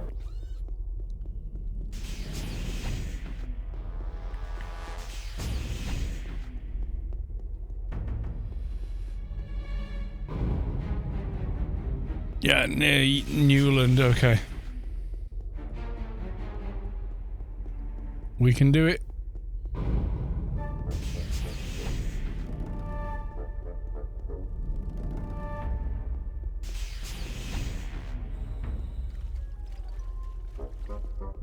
Temple of the Train Wind, yep, pretty much. The old days before they tethered mobs, and tethering is where the mobs only run so far and then return to spawn. Yeah, you could pull the main boss of the temple all the way to the door. It was not funny.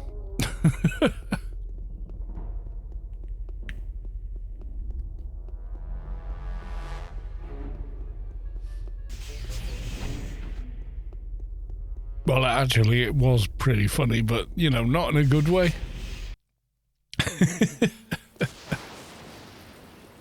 Okay, let's go, let's go.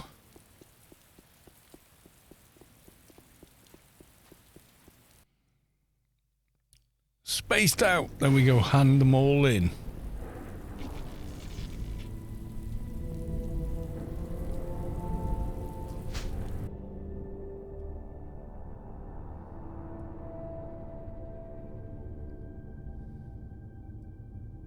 Yeah, people would yell, choo choo. Yeah, they would. Yeah, that's absolutely true. Mobs would follow you from the bottom of the dungeon to the top of the dungeon. Same for Smuggler's Den. Same for... Oh, it used to be... Yeah, all kinds of fun. It really did. But, yeah. They kind of half-fixed it. You know, as Funcom do with AO. They half-fix everything.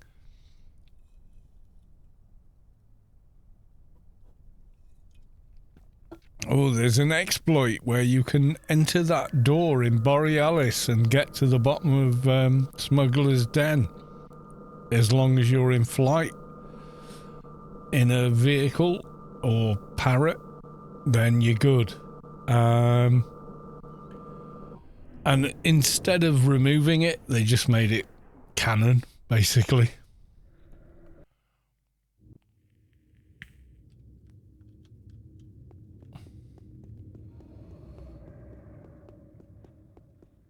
I remember when there used to be 30 odd players in front of the temple with all the 60 twink. Yeah, I mean, this is 2019, which is a small server in terms of population, and yeah, you're not wrong. Right, so I'm going to stand in this corner and win. Okay, it died on my reflect, which is fine. So we're going to go off and kill this one.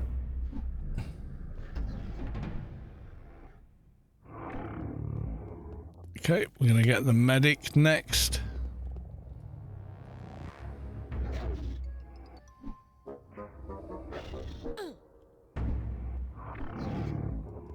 The nuke guy. I mean, you can pull these to you, but I'm just conscious that it's time to end the stream. Right, back to the corner square. And we're going to pull the boss off the middle.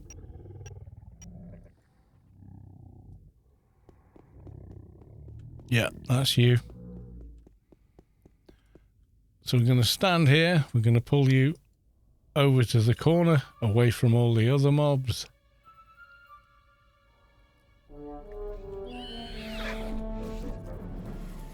So we don't have to fight 4 times as many mobs for bugger all. Like so. Loot you. Talk to this lady. Just dialogue, schmialogue. The dialogue's really good, but I've gone through it 100 times, so I just do not bother anymore.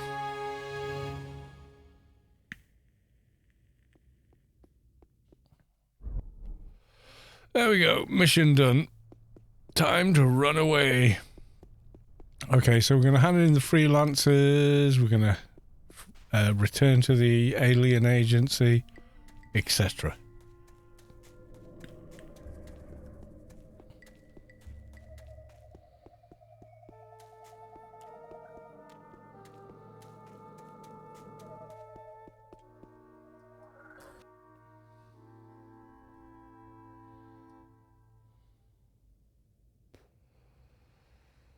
Alright, let's do the alien one.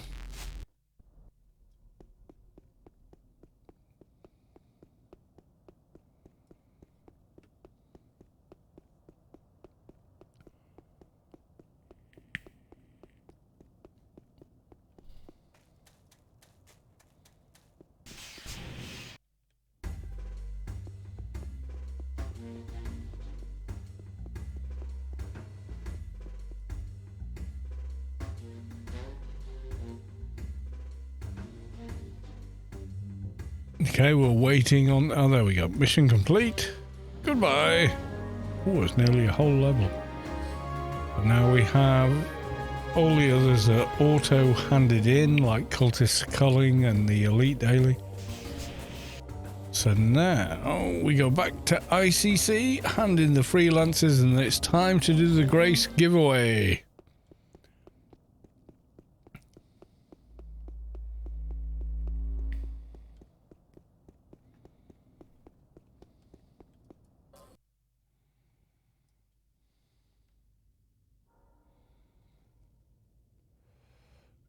.gs guy with a loot, please. Good luck, Scott.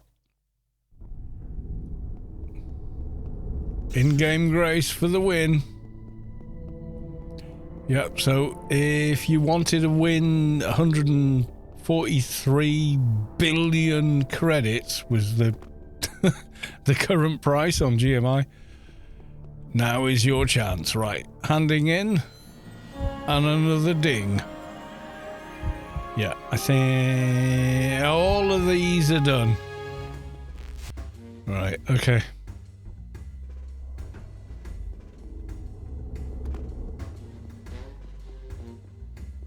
I think that's what AOIA says. I have 140 billion total. It's not bad. Right, so we're going to come out of there, start up the second client, and switch to the main server. I can't do this on 2019, unfortunately, because there is no GMI.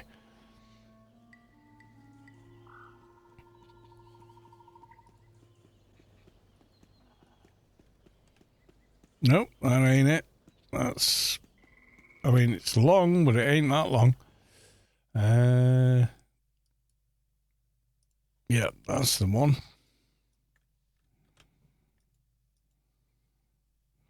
And we log into this character.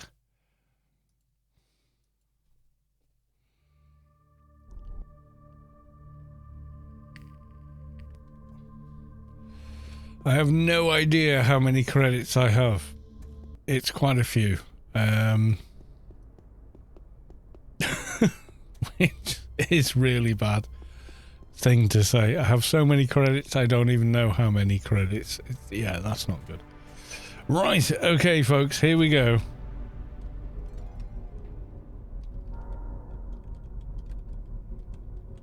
So I'm doing the giveaway draw as soon as I get one more beer, so you now have like a minute to get your loot please entry in for a Grace giveaway.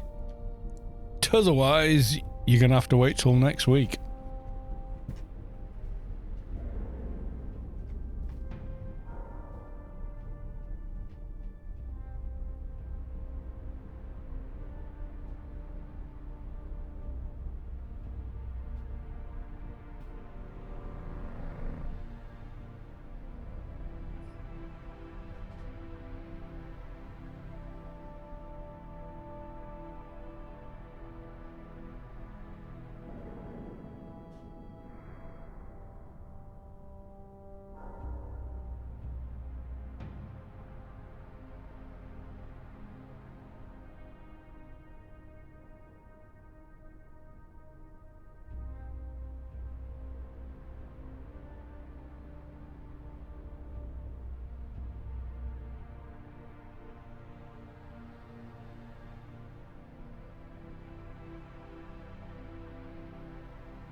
time to stretch. Oh, right. I shall sleep well this evening. Big Country 007 was drawn from the giveaway. Congratulations!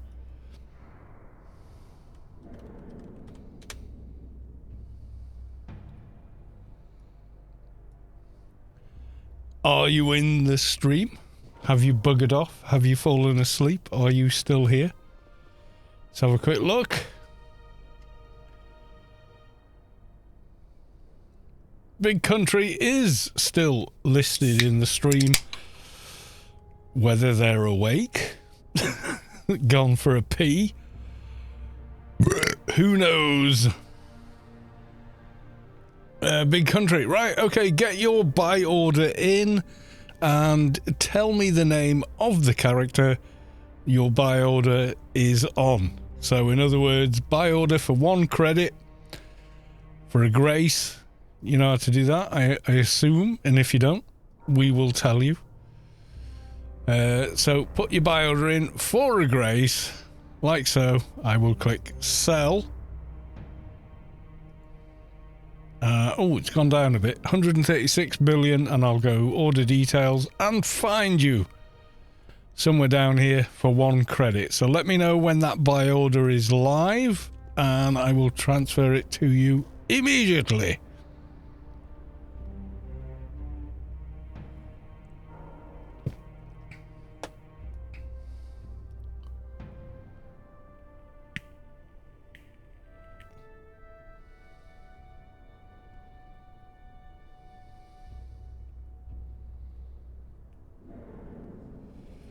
All right then, Big Country,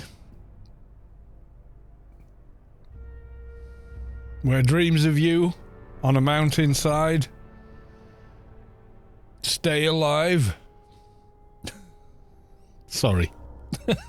I really did like that band. So anyway, yes, if you get your buy order in, game taking forever load, of course, because you're trying to do something, so of course it takes longer because you know, reality.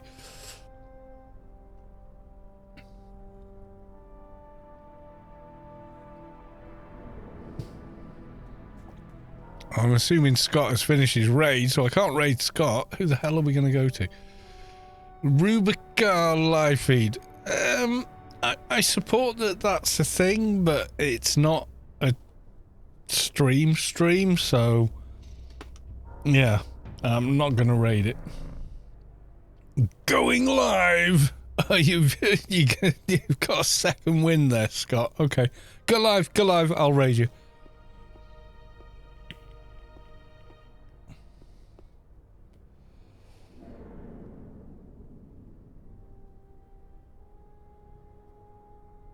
I thought you were like finished for the day. I don't know what time of day it is for you, so yeah, difficult to know. I raided you to go buy food. Food is the important. Yes, you must have the food.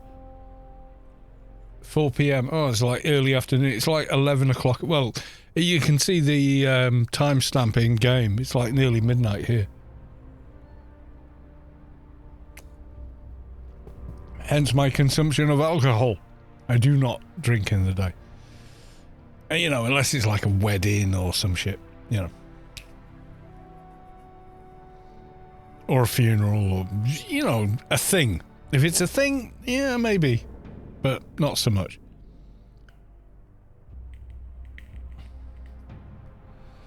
GMT -8. Yeah, we're GMT +1 now, which I fucking hate. I wish this country just stayed on GMT. The whole GMT +1 daylight savings malarkey is just hooey. It is complete and utter hooey. Big Country, are you in game yet? Is your buy order live?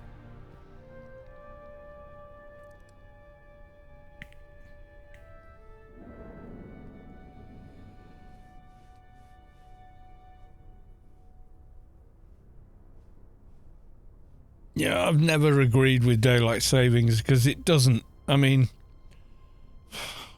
the thing was, kept zoo, right? Okay, so you put a buy order in on kept zoo.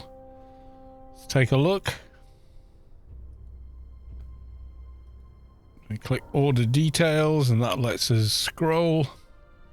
Kept zoo. So this is your buy order. Can you confirm that in the Twitch chat for me, please?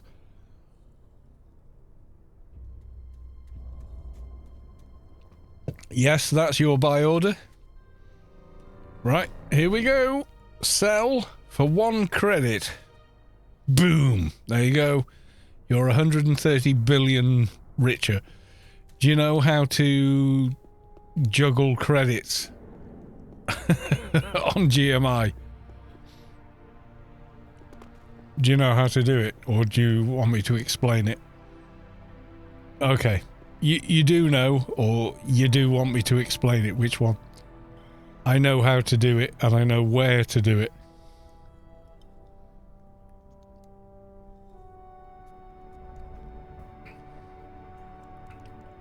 A couple of weeks ago, right. For everyone else that suddenly finds themselves billions richer because they bought a Grace off Uncom and did that.